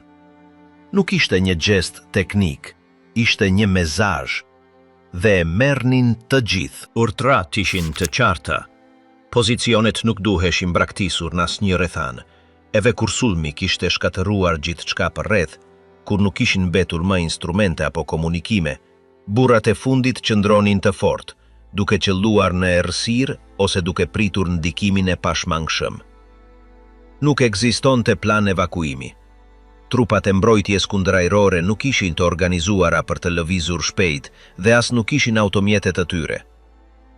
Në momentin kur fillonte inkursioni ajror, daljet blokoheshin dhe rrugët kolapsonin. Në zonat urbane, trafiku civil përzihej me mbetjet e ndërtesave dhe zjarret. Në zonat industriale, shpërthimet ngrinin kolona timi që mbulonin gjithçka dhe askush nuk mund të orientohej. Në fushat e hapura, rrugët bombardoheshin së pari dhe rrugët dytësore ishin një kurth më shumë. Kështu që qëndrimi ishte vetmja gjë që mund të bënin. Nuk ishte pazakont që një njësi e tërë të zgjezohej brenda pak minutash. Kur bëhej fjalë për bombardime në formë tapeti, ku një val pas tjetrës lëshonte qindra ton eksploziv në shirita të vazhdueshëm, kufiri i mbieteses u zvoglua pothuajse në zero. Sipas llogaritjeve të mëvonshme, në disa zona kritike të perëndimit të Rajhut, koha mesatare midis shpërtimit të parë dhe shkatërimit total të një baterie ishte më pak se 8 minuta. Gjatë asaj kohe, shërptorët e topave nuk mund të vraponin, nuk mund të mbullonin veten, nuk mund të fshiheshin dhe as nuk kishin ndihmë mjekësore të afert. Vdisnin në vend ose mbeteshin të plagosur pa mundësi të evakuimi. Nëse dikush përpiqej të zvarritej jashtë perimetrit, zbulohej nga ajri dhe vritej. Ideja për të rezistuar deri në të shtënat e fundit nuk ishte vetëm një parull, ishte opsioni vetëm real. Në disa raste, armiku kryente fluturime zbulimi për të konfirmuar nëse kishte mbetur ndonjë pjesë operative në vend. Nëse zbulonin lëvizje ose tym të mbetur, dërgonin një sulm të ri, më të saktë dhe më shkatërues. Kështu, në disa raste, pozicionet që ishin shkatëruar pjesërisht sulmoheshin sërish pas pak minutash, duke rritur akoma më shumë numrin e të vdekurve. Nuk kishte rëndësi nëse topi ishte i padobishëm ose nëse kishin mbetur vetëm gërmadha. Nëse kishte shenja pranie njerëzore, bombardimi përsëritej. Prandaj, shpeshherë trupat nuk rikuperoheshin deri disa ditë më vonë, kur sulmet ndërpriteshin dhe zona bëhej sërish e aksesueshme. Dhe ajo që gjendej atëherë ishte një përzierje e panjohshme dheu, metali, gjaku dhe uniformash të djegura. Disa rrëfime përmendin se në muajt e fundit të luftës, sjellja e sulmuesve ndryshoi pak. Kur pan se shumë prej pozicioneve ishin të zëna nga adoleshent, të plagosur të rikthyer ose persona zvendësues pa përvojë, disa pilot shfaqeshin më pak agresiv në fluturimet individuale. Por kjo nuk ndryshonte asgjë gjatë bombardimeve masive. Shumica e atyre që vdisnin në ato epizode as nuk arrinin të qëllonin. Ata ishin aty si shënjestra të palëvishme, brenda një sistemi që nuk funksiononte më dhe nuk koordinonte asgjë. Ishin vendosur në atë vend pa mundësin më të vogël për të mbrojtur, dhe fati i tyre vulosej në momentin kur radari armik i lokalizonte. Gjatë gjithë konfliktit, evolucioni i armatimit ajror e shtëroi çdo inkursion në një dënim të menjëhershëm për ata që mbroheshin nga toka. Bombat u bën më të rënda, më të sakta dhe më të shumta. Formacionet ishin më të gjera dhe rrugët më strategjike. Ndërkohë, pozicionet flak ruanin dizajnin e tyre bazë, dukshmërinë e tyre të qartë dhe palevishmërinë e detyrueshme. E vetmja gjë që ndryshonte ishte numri i viktimave pas çdo sulmi. Dhe në shumë sektor nuk ishte mjaftueshëm burra për të mbuluar të gjitha pozicionet, prandaj disa topa operoheshin nga vetëm 2 persona në vend të 5. Kjo jo vetëm që reduktonte kapacitetin e përgjigjes, por edhe ekspozonte më shumë ata që mbeteshin aty. Megjithatë, Ata që i mbijetuan një sulmi nuk u tërhoqën nga fronti. Atyre u caktohej një bateri tjetër, ose liheshin në të njëjtin vend me një top zëvendësues, duke pritur sulmin tjetër. Nuk kishte rotacion, nuk kishte pushim, nuk kishte rikuperim. Lodhja ishte e dukshme në fytyrat e tyre, në duart e tyre të dridhura, në syt që nuk pulisnin më kur binin alarmet. Ata e dinin se cikli do të përsëritej, se herët avon bateria e tyre do të goditej dhe se nuk do të kishin si të dilnin. E megjithatë, askush nuk e braktiste postin e tij me vullnetin e vet. Shumica vdiqën pa lvizur 1 metër, të rrethuar nga kablo të djegura, pjesë hekuri të derdhur dhe mbetjet e shokëve të rënë pak minuta më parë. Në shumë raste, të mbijetuarit ishin të vetmit që mund të tregonin çfarë kishte ndodhur, por ishin shumë të trullosur për ta bërë. Shumica e baterive shkatëroheshin pa e ditur askush saktësisht kur apo si ndodhi. Pakve që ja dilnin të shpëtonin gjallë, u kërkohej të rindërtonin skena që mezi i mbanin mend, ndërsa pjesa tjetër konsiderohej e zhdukur pa procedurë të mëtejshme. Me kalimin e ditëve, edhe ata që kishin njohur të rënët filluan të harronin detajet dhe historitë individuale zbeheshin me kaq shumë tragjedish të tjera. Berlin, topa kundër tankesh në qytetin e thë. Kur kolonat sovjetike filluan të hynin në periferi të Berlinit, topat kundërajror që dikur ishin drejtuar nga qielli u kthyen ngadalë drejt tokës, duke synuar rrugët ku përparonin mjetet e blinduara të armikut. Shumë nga ata flak, të dizajnuar për të shpuar trupat e bombarduesve në lartësitë e mëdha, filluan të përdoren si e vetmja mbrojtje disponueshme kundër tankeve T-34 që thyenin barierat urbane. Njerëzit kundërajrore, të mësuara të punonin në bashkëpunim me rrjetet e radarëve dhe vëzhguesit ajror, papritur u gjendën në një luftë ball për ball, brenda lagjive të reduktuara në rënoja, pa mbulim dhe pa rrugë shpëtimi. Në atë skenar, flak u zhdërua jo në një armë mbështetëse, por në burimin e fundit të një qyteti të rrethuar. Kullat prej betonit të ngritura vite më parë, të njohura si flak turm, u zhdëruan në fortesa të improvizuara nga ku qëlloheshin salvesh kundër mjeteve të blinduara që kallonin sheshet e hapura. Nga lartësia e këtyre strukturave, ekuipazhe të shkatëruara përpiqeshin të mbanin shënjestrën mbi objektiva në lëvizje, ndërsa rrethinat shkatëroheshin nga predhat e artillerisë sovjetike. Lartësia, e cila në kohën e sulmeve ajrore ofronte një avantazh strategjik, u kthie në një kurth pa dalje. Aty mbeten të mbyllur operator pa trajnim toksor, adoleshent pa përvojë reale lufte dhe të moshuar të thirrur me urgjencë, të cilët manovronin me vështirësi kontrolet e topave, pjesët e të cilëve të i kalonin në peshë të gjithë antarët e ekipit së bashku. Në rrugë, mbetjet e baterive të lëvizshme përpiqeshin të rezistonin duke avancuar mes tramvajve të përmbysur, fasadave të shkatëruara dhe barikadave të improvizuara me mobilie urbane. Disa flak të 88 mm të montuar mbi platforma që nuk ishin projektuar kur për manovra urbane, tërhiqeshin nga kuaj skeletor ose traktor të braktisur nga njësi të tjera. Në shumë raste, nuk ishte rrugë tjetër veprimi vetëse vendosja e topave në mes të kryqëzimeve, mes xhamash të thyer dhe automjetesh civile të djegura, ku çdo goditje prodhonte një valë shpërtijese që bënte të dridheshin katet e sipërme të ndërtesave të shembura. Ndërsa sovjetikët reduktonin perimetrin mbrojtës, përleshjet intensifikoheshin në çdo cep. Shumë artiljer, pa mbrojtje tjetër veç uniformave të tyre të arnuara, përpiqeshin të mbanin ritmin e zjarit me municione që mbërrinin në mënyrë të çrregullt, të hedhura nga kamion gjysmë të ngarkuar. Disa dëshmi përshkruajnë të rinj duke tërhequr kuti predrash në zjarin e snajperve, ndërsa përgjegjisit e ringarkimit punonin të përkullur pranë topave për të mos u goditur nga rënojat apo plumbat e rikthyer. Udhëzimet e bërtitura ishin pothuajse gjithmonë të njëjta.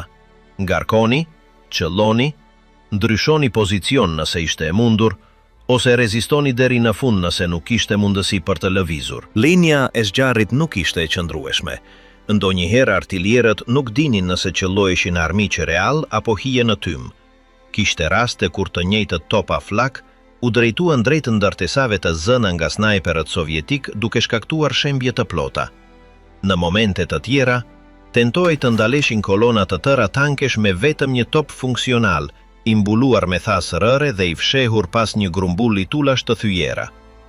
Kur zjarri kthehej, shumë nga këto pozicione shkatëroheshin në sekonda. Të dhënat e mbledhura pas luftimeve tregojnë se qindra antar të njësive flak ranë brënda pak ditësh.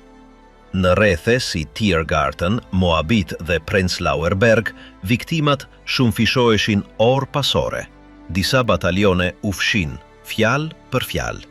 Mbetjet e tyre, kur mundën të rekuperoheshin, u shfaqen mes masave të qelikut të shkrir, uniformave të djegura dhe platformave të përdredhura. Nuk pati evakuim të organizuar. Shumica e atyre pozicioneve u mbajtën derisa u shteruan municionet ose derisa tanket sovjetike i shkelen. Në disa sektor, trupat u gjetën ende në postet e tyre, me duart mbi manivela, syt hapur dhe helmeta të salduara në kokë nga nxehtësia e goditjeve. Improvizimi arriti pikën e përdorimit të predhave kundrajrore, pa siguresa të përshtatura, duke detyruar shpërthime të menjëhershme për të shkaktuar dëme direkte. Saktësia ishte e parëndësishme. Gjuhej sipas zhurmës, sipas dridhjes së rrugëve, sipas jehonës së motorëve sovjetik. Nganjëherë, topat përdoren si një barierë psikologjike, duke gjeneruar një zhurmë të vazhdueshme që pengonte trupat armike të përparonin me besim, por sovjetikët vazhdonin, të pandalshëm, duke rrethuar çdo shesh të mbrojtur, çdo kull në këmbë, çdo top që ende përgjigjej. Një nga skenat më të dokumentuara është ajo e një grupi adoleshentësh, shumica pa formim të vërtet ushtarak, të vendosur në afërsi të Alexanderplatz, duke operuar një top flak me 2 tyta së bashku me një grup banorësh të moshuar. Ata kishin marrë udhëzime bazë pak orë më parë, me mezi një demonstrim praktik. Kur filluan sulmet sovjetike në atë zonë, të rinjt u përpoqën të përgjigjeshin verbërisht, duke u udhëhequr në thirrjet e vëzhguesve që shikonin nga dritaret gjysmë të mbyllura. Për orë të tëra vazhduan të gjuajnë pa e ditur me saktësi nëse godisnin objektivin. Kur kulla fqinje u godit nga artilleria e rënd, të mbijetuarit vrapuan të strehoheshin në bodrume të shembura. Në fund të ditës, topi ishte ende në pozicion, por të gjithë operatorët e tij kishin vdekur, disa ende të varur nga mbështetëset metalike. Gjithashtu u regjistruan raste ku njësitë sovjetike arritën të kapnin topa flak të paprekur gjatë sulmeve përfundimtare. Në vend që t'i shkatëronin menjëherë, disa nga këta topa u përdoren nga vetë sulmuesit për të gjuajtur kundër pozicioneve të tjera mbrojtëse gjermane. Ironia që një armë gjermane të përfundonte duke qelluar drejt kullave të veta, u vëzgua në më shumë se një rast. Në raportet e betejave sovjetike, përmenden epizode ku topat flak të kapur ktheheshin drejt mbrojtjeve të kançelerisë ose Reichstagut, duke gjuajtur me saktësi kundër foleve të rezistencës së dëshpëruar. Një nga të paktat regjistrime fotografike të njohura tregon një platform flak të rrëzuar në një rrugë afër Potsdamer Platz, e rrethuar nga trupa dhe pjesë metalike të shpërndara. Imazhi i rikuperuar javë më vonë nga reporterët sovjetik u përdor si shembull i kaosit absolut në të cilin u shndërua sistemi mbrojtës gjerman. Në të shihet topi që tregon drejt një drejtimi bosh, ndërsa ndërtesat afër janë shkatëruar plotësisht. Askush nuk mundi të konfirmonte nëse ai top gjuajti qofte edhe një herë. Shifrat globale tregojnë se në ditët e fundit të prillit, kur Berlin ishte plotësisht i rrethuar, humbjet midis njësive flak i kaluan ato të çdo trupe tjetër të armatosur me funksione të ngjashme. Pjesërisht për shkak të ekspozimit të vazhdueshëm, pjesërisht për mungesën e trajnimit për luftime urbane, dhe gjithashtu për shkak të vendimit të qëllimshëm për të kthyer çdo top në një pikë rezistance statike pa mundësi tërheqjeje. Në raportet përfundimtare të ushtrisë sovjetike përmenden më shumë se 500 pozicione kundrajrore të shkatëruara ose të papërdorshme gjatë marrjes së qytetit. Shumica e tyre nuk u braktisen, por mbetën në funksionim derisa u asgjësuan nga zjarri i drejt për drejt i armikut. Në fazat përfundimtare të betejës për Berlinin, shumica e baterive kundërajrore ishin ende aktive, jo sepse kishte shpresë për të ndaluar armikun, por sepse nuk ekzistonte asnjë funksion tjetër i mundshëm për burrat që i operonin ato. Braktisja e topave ishte e barabartë me firmosjen e një dënimi të menjëhershëm. Shumë prej tyre e dinin se nuk ishte më linjë tërheqjeje, as pozicione të reja për të mbrojtur, as urdhra të qartë se çfarë të bënin. Komunikimet ishin sporadike, shpesh të ndërprera nga shkatërimi i kablove nëntoksore ose rënia e stacioneve të ndërmjetme. E vetmja gjë që mbete e paprekur ishte vullneti për të vazhduar të shtinin, eve pse nuk kishte koordinim, as përforcime, as objektiva të përcaktuara. Disa bateri të zhvendosura pas shkatërimit të pozicioneve të tyre origjinale, përfunduan të vendosura në pozicione të improvizuara që nuk figurojnë në asnjë plan mbrojtjeje. Ajo që më parë duhet ishte një zonë mbrojtur ose e pastruar, tani shfrytëzohej me ngut. Personeli i ngarkuar për operimin e këtyre topave duhet të përshtatej me mjedisin me atë pak që kishte në dispozicion, ndërsa sulmet vazhdonin pa pushim. Çdo cep i dobishëm shndëroi në një bazë zjarri të përkohshme. Në afërsi të kopshtit zoologjik të Berlinit, disa topa u përdorën nga tarracat e ndërtesave gjysmë të rënuara, ku operatorët improvizuan mbulime me thas me rër dhe plaka metalike. Nga aty, ata qëllonin mbi kolona që kalonin rrugët, me spemve të rëna dhe tramvajve të ndryshkur. Çdo goditje ngrinte re pluhuri dhe mbetje. Kur trupat sovjetike arritën të hynin në ato zona, pozicionet e artillerisë u rrafshuan plotësisht. Trupat e gjetur në ato lartësi u shfaqën të djegur, të shtypur në rënoja ose me plak të shkaktuara nga municionet e tyre që shpërtyen para kohe. Deteriorimi fizik i operatorëve ishte i dukshëm. Mungesa e ushqimit, dehidratimi i vazhdueshëm, pagjumësia e zgjatur dhe zhurma e pandërprer gërryenin çdo aftësi për t'u përqendruar. Shumë prej tyre mezi arrinin t'i mbanin syt hapur. Mbështeteshin të njëri tjetri për të mos humbur ekuilibrin, ndërsa rrotullonin timonët e kontrollit, ose rregullonin rrëlartësinë me muskujt empir. Disa humbën gjishta duke manipuluar predha të vendosura keq. Të tjerë mbetën të shurdhër në mënyrë të paktyeshme pas shpërtimeve të shumta pa mbrojtje dëgjimore. Plaget trajtoheshin me rroba të lagura, fasha të improvizuara dhe fragmente rrobash të grisura. Mjekët e pakt që qarkullonin në për rrugë nuk arrinin t'i bënin ballë. Amputimet bëheshin pa anestezi në të njëjtat vende ku luftohej. Gjatë sulmeve finale në qendër të Berlinit, topat më të fuqishëm flak u përdorën në qitje direkte kundër betonit të ndërtesave qeveritare. Reichstagu, kancelaria dhe ndërtime të tjera simbolike u rretuan nga këto pjesë sikur të mund të përmbanin vallën që po vinte. Të shtënat prodonin dridhje që ndiheshin në nëntok. Kolonat sovjetike, megjithse avanconin në fronte të shumta, ndallonin shkurtimisht përballë rezistencës së këtyre armëve. Në më shumë se një rast, tanket u tërhoqën disa metra pas marrjes së goditjeve nga pozicione të papritura, megjithse këto tërheqje ishin të përkohshme. Me çdo orë që kallonte, mbrojtësit rretoheshin nga zjarri kryqëzuar, shkatërimi sistematik dhe bombardimet me raketa hevës të shumë fisht. Një nga episodet më brutale ishte beteja prankullës antiajrore të Friedrichshain, ku flaket u përdorën për të ndaluar avancimin e njësive sovjetike që tentonin të kalonin një zonë të hapur. Të shtënat nga afer shkaktuan humbje masive. Megjithatë, kundërsulmi ishte rrufeshëm. Kulla u godit nga ngarkesa shpërthijese dhe artillerie rënd, duke shkaktuar një shembje të pjeshme që varosi 10 mbrojtës brenda pak minutash. Kur inxhinierët sovjetik hynë në vend, gjetën vetëm metal të shkrirë, trupa të karbonizuar dhe municione të djegura.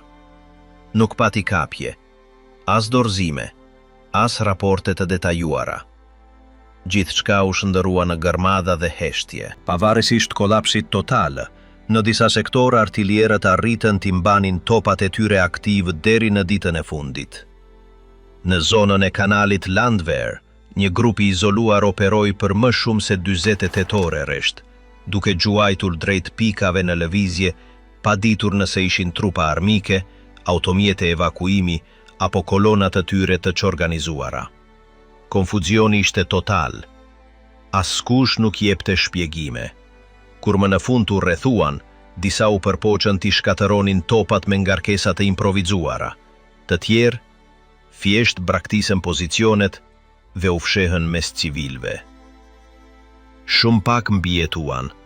Dëshmitë e mëvonshme përshkruajnë trupa të tërhequr drejt ujit, uniforma që notonin mes mbetjeve të drurit dhe kablove të lira, topa të ndryshkur të braktisur si skelete gjigante përgjatë brigjeve. Fati i shumë operatorve. Flak ishte ekzekutimi i shkurtuar ose deportimi në kampe burgu, duke mos u dalluar lehtësisht mes luftarëve të rregullt dhe rekrutëve të detyruar. Sovjetikët aplikuan dënime kolektive. Në sheshet kryesore, të burgosurve ju urdhërua të rreshtoheshin pranë topave të tyre, disa ende të mbuluar me gjak ose balt. Aty u morën në pyetje masivisht dhe në shumë raste u ekzekutuan para civilëve të pakt që kishin betur. Ata që u kapën me plagë të rënda nuk mbërritën gjithmonë të gjallë në spitalet e fushës. Hakmarrja për bombardimet e mëparshme, për shkatërimin e shkaktuar qyteteve sovjetike, u përqendrua tani te të mbijetuarit e fundit të sistemit flak. Kur gjithçka mbaroi, rrugët ishin të mbuluara me tuba të kallcinuar, rrota të thyera, preda të papërdorura dhe trupa të panjohur. Kullat kundërajrore, disa ende në këmbë, u shndëruan në monumente të heshtura për një mbrojtje që kurrë nuk pati mundësi reale fitore. Bodrumet ishin plot me njerëzore, pajisje të harruara dhe erra të pamundura për t'u përshkruar. Shumë topa nuk u çmontuan kurrë, thjesht mbetën atje, të ndryshkur, si pjesë e peizazhit të rrënuar. Teknikët sovjetik që shëtitën qytetin për të bërë inventar ushtarak, gjetën 10 pjesë ende funksionale, me predha në dhomëz dhe leva gati për t'u vepruar. Raportet përfundimtare sovjetike përmendën shprehimisht egërsinë e mbrojtjeve kundërajrore të kthyer në armë toksore. Nuk ishte një vlerësim taktik, por një konstatim se dëshpërimi mund të kthejë çdo mjet në një pengezë vdekjeprurëse. Për shumë kënd, flakët në Berlin nuk ishin vetëm topa, por shenja se dorëzimi nuk ishte një opsion për ata që ishin të blokuar pa rrugdalje. Në këtë kuptim, ato përfaqësonin shprehjen e fundit të një makinerie që preferoi të shkatëronte veten para se të tërhiqej. Ajo që duhej të ishte një mburoj për qytetet u kthie në një kurth për ata që e shërbenin. Sistemi flak, i cili ishte dizlokuar për të interceptuar kërcënimet ajrore, u blokua në një konflikt që nuk mund ta kontrollonte më. Artilierët të detyruar të rezistonin deri në momentin e fundit pa mbështetje dhe pa rrugdalje, pa nësi strukturat që i rrethonin zhdukeshin njëra pas tjetrës. Në fund, më shumë se një mbrojtje, ishte një dënim i përbashkët. Heshtje, shenja dhe çmenduri, vdekja tjetër e atyre që mbetën. Në përfundim të luftës, të paktët që kishin arritur të dilnin gjallë nga ferri i pozicioneve, flak u kthye në shtëpitë e tyre pa ditur si të vazhdonin, ku secili mbërriti duke mbajtur në heshtje atë që kishte mbetur nga njësia e tij, nga miqtë e tij dhe nga trupi i tij. Disa me pjesë që mungonin, të tjerë me plak të thella që askush nuk donte t'i shihte, dhe pothuajse të gjithë me kujtime që preferonin të mos i përmendnin, edhe pse u digjnin brenda sa herë mbyllnin syt. Kishte djem që lufta i kishte kthyer me fytyr të panjohur me një këmbë më pak ose me zë të thyer, ndërsa të tjerët dukeshin mirë, edhe pse nuk flinin një natë të vetme të plot prej vitesh, ku gjithçka që kishin parë dhe dëgjuar ndërsa shërbenin pranë topave, i ndiqte sikur të ishin ende aty, duke u dridhur në zhurmën e madhe, duke pritur një sulm tjetër. Shumë prej tyre nuk flisnin për këtë, as me familjet e tyre, as me vëllezërit e as me gratë e tyre, dhe disa nuk than kur as një fjalë të vetme për dekada, sikur duke e përmendur, do të thyenin diçka që mezi arrinin ta mbanin. Disa i fshinin plagët me rroba të gjata ose me justifikimet e ngathëta, dhe kur dikush pyeste, përgjigjeshin me evazivitet ose mbyleshin në dhoma ku askush nuk i shihte. Disa mbetën vetëm në fshatra ku nuk njinin më askënd, ndërsa vitet kalonin dhe askush tjetër nuk pyeste se çfarë kishin bërë apo si kishin bjetuar. Latë mjedis ku lufta ishte tashmë vetëm një fjalë, ata jetonin sikur ajo të vazhdonte, por pa askënd pranë. Disa përfunduan duke humbur mendjen ose duke u kapur në përsëritje gjestesh, tingujsh, dashash që i dëgjonin her pas here në kokën e tyre. Njëri prej tyre, i cili kishte shërbyer në Perëndim, tregonte se çdo mëngjes, për më shumë se 10 vjet, zgjohej i mbuluar me djers, pasi e ndëronte se bateria e tij goditej përsëri dhe shokët e tij digjeshin të gjallë pa mundur të bënte asgjë. Një tjetër, i cili ishte evakuar nga Berlini me plag në shpinë, thoshte se nuk mund të ngjitej në shkallë pa i dridhur këmbët, sepse çdo shkallë i kujtonte zhurmën e betonit që shembej pas bombardimeve. Disa shmangnin stuhit ose hidheshin në tokë kur dëgjonin një bubullim të fortë, sikur të ishin ende duke pritur një shpërthim. Pa i treguar kur të gjithë historinë, disa përfunduan duke u larguar nga gjithçka, duke u zhdukur nga mjedisi pa dhënë shpjegime, duke lënë letra të paqarta ose thjesht mungesa që askush nuk donte t'i hetonte. Midis atyre që vazhdonin të ishin në kontakt, flitej për këto raste sikur të ishin pjesë e një cikli të pashmangshëm, sikur fundi të ishte shkruar që më parë. Madje, edhe ata që arritën të vazhdonin të punonin ose të krijonin familje, e bën këtë duke tërhequr një barë që nuk mund të thuej me zë të lartë, dhe shumë prej tyre përfunduan duke zhvilluar sëmundje pa shkak të dukshëm, nga migrenat deri te problemet e tensionit ose dhimbjet e lëkurës që mjekët nuk dinin si t'i trajtonin. Ndonjëherë, kur heshtja bëhej e padurueshme, fundi vinte pa paralalajmërim. Askush nuk fliste për vetvrasje, por të gjithë e kuptonin. Një nga ish flakelferët kujtonte se, pas dozimit, ishte shtruar në një spital të improvizuar ku mjekët nuk dinin as çfarë t'i pyesnin. Ai tregonte se ndihej si një copë tjetër e thyer midis qindra trupave, ku dalloheshin vetëm ata që ende merrnin frym. Ai thoshte se për javë të tëra askush nuk i kishte thënë asnjë fjalë për njësinë e tij apo për miqtë e tij të vdekur, dhe se gjithçka që e pyesnin ishte nëse mund t'i lëvizte krahet ose të hante pa ndihmë. Ai vetë kishte parë shokët e tij të binin në një sulm ajror aq të dhunshëm saqë kufomat kishin mbetur të panjohshme, dhe siguroi se as mjekët dhe as oficerët e pasluftet nuk dinin çfarë të bënin me atë lloj kujtimesh. Në shumë fshatra, kur ishfllakët përpiqeshin të integroheshin, verenin se njerëzit shmangnin të shikonin plagët, ose ndërronin tem kur tregonin prej nga vinin. Kishte si një barierë të padukshme midis tyre dhe të tjerëve, veçanërisht kur bëhej fjalë për më të rinjt, ata që nuk kishin qenë pranë një baterie dhe nuk dinin çfarë ishte të gjuaje një avion që vinte drejt tyre me shpejtësi të plotë. Disa të njohur madje i trajtonin me mëshirë ose me distancë, sikur të ishin pjesë e një të kaluare që ishte mirë të harrohej.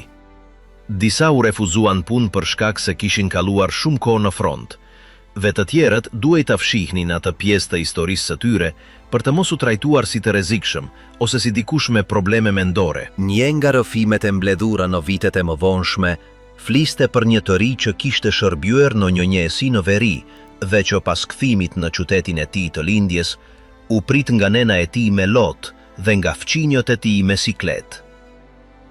Ai tregonte se askush nuk dinte si t'i fliste dhe se në më shumë se një rast bëgjoj fsheurazi që thoshin se ishte kthyer gjysmiq me ndur ose se kishte makte çdo natë.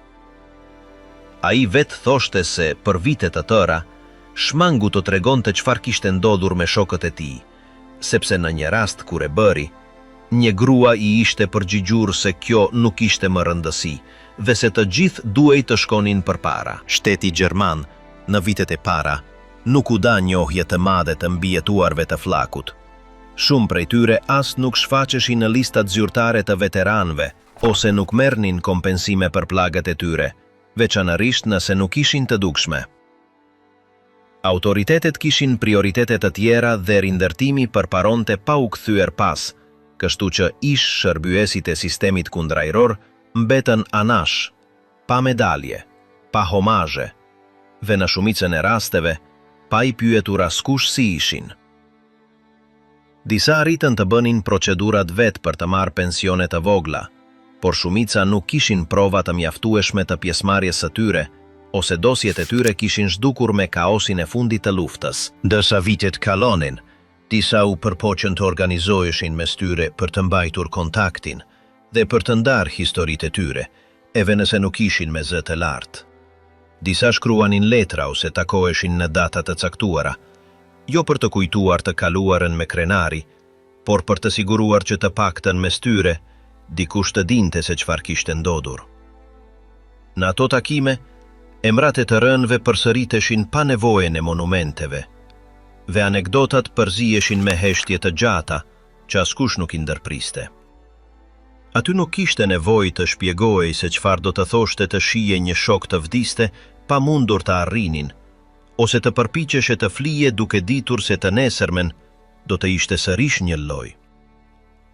Shumë prej këtyre tregimeve dolen në dritë vetëm dekada më pas, kur të paktët që kishin mbetur filluan të flisnin, jo sepse kishin kapërcyer atë që kishin përjetuar, por sepse e dinin se nëse nuk do ta tregonin ata, askush tjetër nuk do ta bënte. Disa e bën këtë që fëmijët e tyre të dinin të vërtetën, të tjerët për të lënë dëshmi se jo të gjithë ata që mbijetuan mundën vërtet të vazhdonin të jetonin. Aty fillonte një lloj tjetër tregimi, një që nuk shkruhej në librat e historisë dhe nuk mësohej në shkolla, por që vazhdonte të jehoj në kujtesen e atyre që kishin ndarë pluhurin, zhurmën dhe frikën pranë topave. Ndër shërbëtorët e vjetër të sistemit flak, kishte nga ata që nuk u regjistruan kur si veteran dhe as nuk u konsideruan zyrtarisht pjesë e një strukture ushtarake. Duke mos pasur veshur uniform të plot dhe duke qenë rekrutuar si adoleshent, shumë prej tyre nuk figuronin në arkivat apo në regjistrat e ministrisë, gjë që vështirësonte çdo përpjekje për të justifikuar kalimin e tyre në përmbrojtjet kundërajrore. Disa u përpoqën të kërkonin certifikata, por zyrat lokale u përgjigjeshin se nuk figuronte pjesëmarrja e tyre, ose se dokumentet ishin shkatëruar në bombardimet e fundit të luftës. Kjo I linte në një lloj limbi, pa qasje në përfitime, dhe pa mundësin për të provuar atë që kishin përjetuar gjatë viteve. Heshtja që mbanin nuk ishte vetëm personale, por edhe institucionale. Nuk shfaqeshin në fjalimet përkujtimore, as në ceremonitë e shtetit të ri, as në librat shkollor. Ndryshe nga njësi të tjera, askush nuk u mor me shpëtimin e historive të tyre, apo me rehabilitimin e imazhit të tyre. Kjo krijoi mes tyre një ndjenjë braktisjeje kolektive, sikur të ishte një brez I hedhur poshtë, I nevojshëm në kohën e tij, por I harruar më pas. Disa nga ata që mbijetuan në fund të konfliktit u dedikuan punëve modeste, ose mbetën në punë me profil të ulët, ku mund të kalonin pa u vënë re, dhe të mos flisnin për të kaluarën. Në disa raste, ata u refuzuan madje edhe nga veteran të tjerë. Ushtarët e këmbësorisë ose artillerisë I konsideronin një kategori më të ulët, ose I shikonin me një farë dyshimi, sikur të kishin qenë në një luftë tjetër.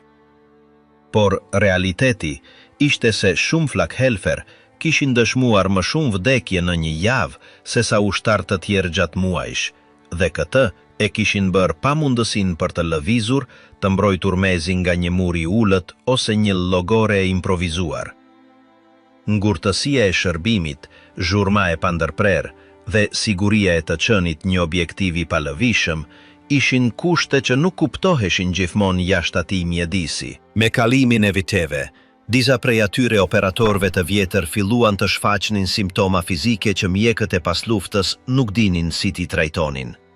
Probleme me dëgjimin, çrregullime të gjumit, sulme paniku dhe humbje ndjeshmërie në ekstremitete ishin të zakonshme, por shpesher keq diagnostikuar ose thjesht injoruar.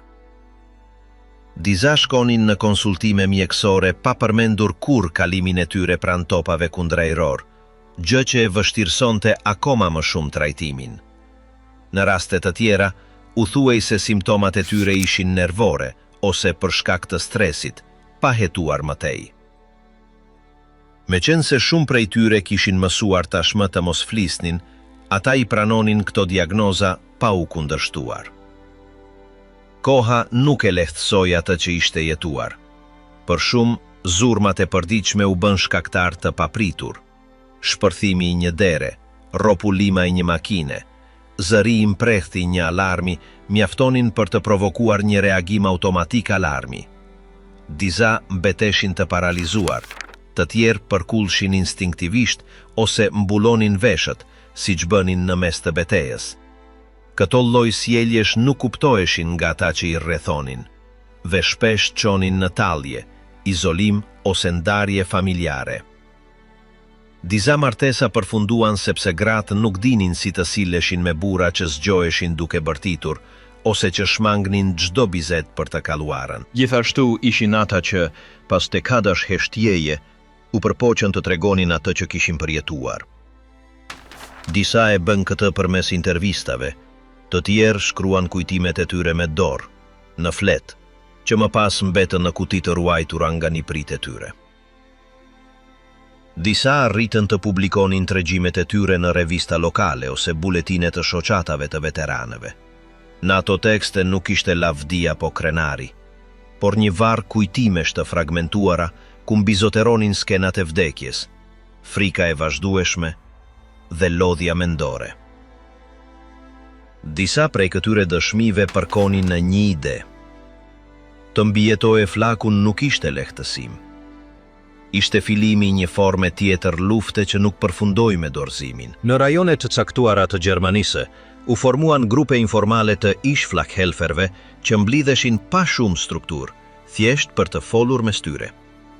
Ata nuk kërkonin njohje apo ndihmë shtetërore, por mundësinë për të qenë me njerëz që kuptonin se për çfarë po flisnin, pa pasur nevojë për shpjegime.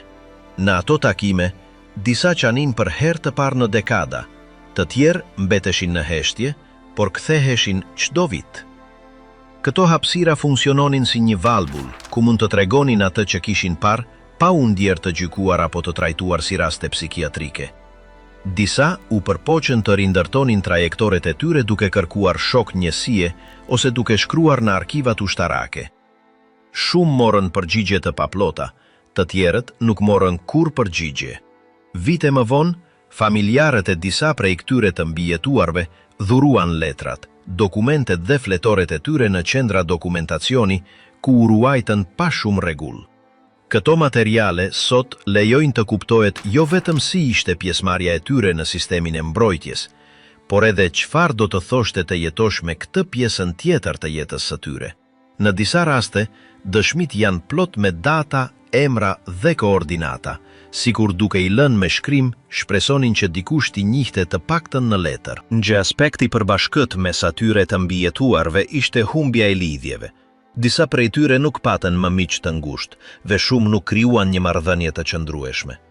Disa ndryshuan qytete disa herë, të tjerë kaluan periudha të gjata të shtruar në spitale me diagnoza të paqarta. Shumica u plakën vetëm, me pak kujdes dhe pothuajse asnjë vizitë. Disa vdiqën pa e ditur askush të kaluarën e tyre. Në regjistrat e vdekjes, ata shfaqeshin si pensionist ose punonjës, pa asnjë përmendje të kalimit të tyre në mbrojtjet kundërajrore. Përveç në raste të rralla, gurët e tyre të varrit nuk përfshinin data shërbimi apo simbole ushtarake. Vite më vonë, kur filluan të organizoheshin ekspozita mbi luftën ajrore, disa institucione u përpoqën të përfshinin dëshmi nga ish anëtar të sistemit flak. Por shumica e materialeve ishin të paplota, pa kontekst ose pa autorizim për përdorim publik. Në raste të tjera, të mbijetuarit refuzuan të merrnin pjesë, duke argumentuar se nuk donin të rjetonin atë. Disa pranuan të jepnin dëshmit e tyre vetëm nëse nuk përdoren emrat e tyre. Eve atëherë, disa kërkuan që të hiqeshin detaje rreth vendodhjeve ose emrave të shokëve të vdekur, sikur ende ndjenin se po trajtonin një kod heshtjeje. Në vitet e fundit, disa nipër dhe stërnipër kanë gjetur letrat, fotot dhe fletoret e këtyre burrave, duke u përpjekur të rindërtojnë atë që jetuan.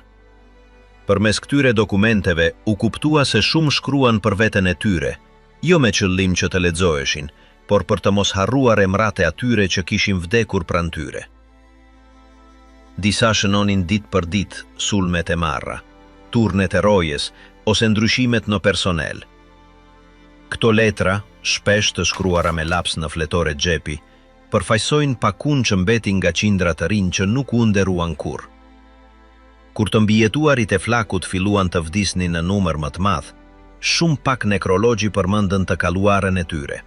Shumica e gazetave lokale i përshëndetën si pensionist anonim ose ish punonjës. Vetëm në raste të pakta, dikush i referoi pjesëmarrjes së tyre në mbrojtjen e vendit. Në përgjithësi, e gjithë kjo mbeti në të kaluarën si diçka që nuk duhet të thuhej më. Ata që kishin qenë përballë zjarrit, që kishin parë shokët e tyre të vdisnin të djegur ose të shkatëruar, u varrosën pa nderime ose kujtime zyrtare, ndërsa regjistrat që i përmendnin, vazhdonin të ruheshin në kuti të harruara në arkiva të pluhurosura. Sot, ajo që mbetet prej tyre janë dëshmi gojore të shpërndara, shënime personale dhe disa intervista arkivore që mezi prekin sipërfaqen e asaj që ishte ai shërbim. Në thelb, për shumë prej tyre, fundi i luftës nuk nënkuptoi paqen, por filimin e një arrese të ngadalt që u përhapsi një tjetër formë vdekjeje, më pak e dhunshme, por po aq përfundimtare.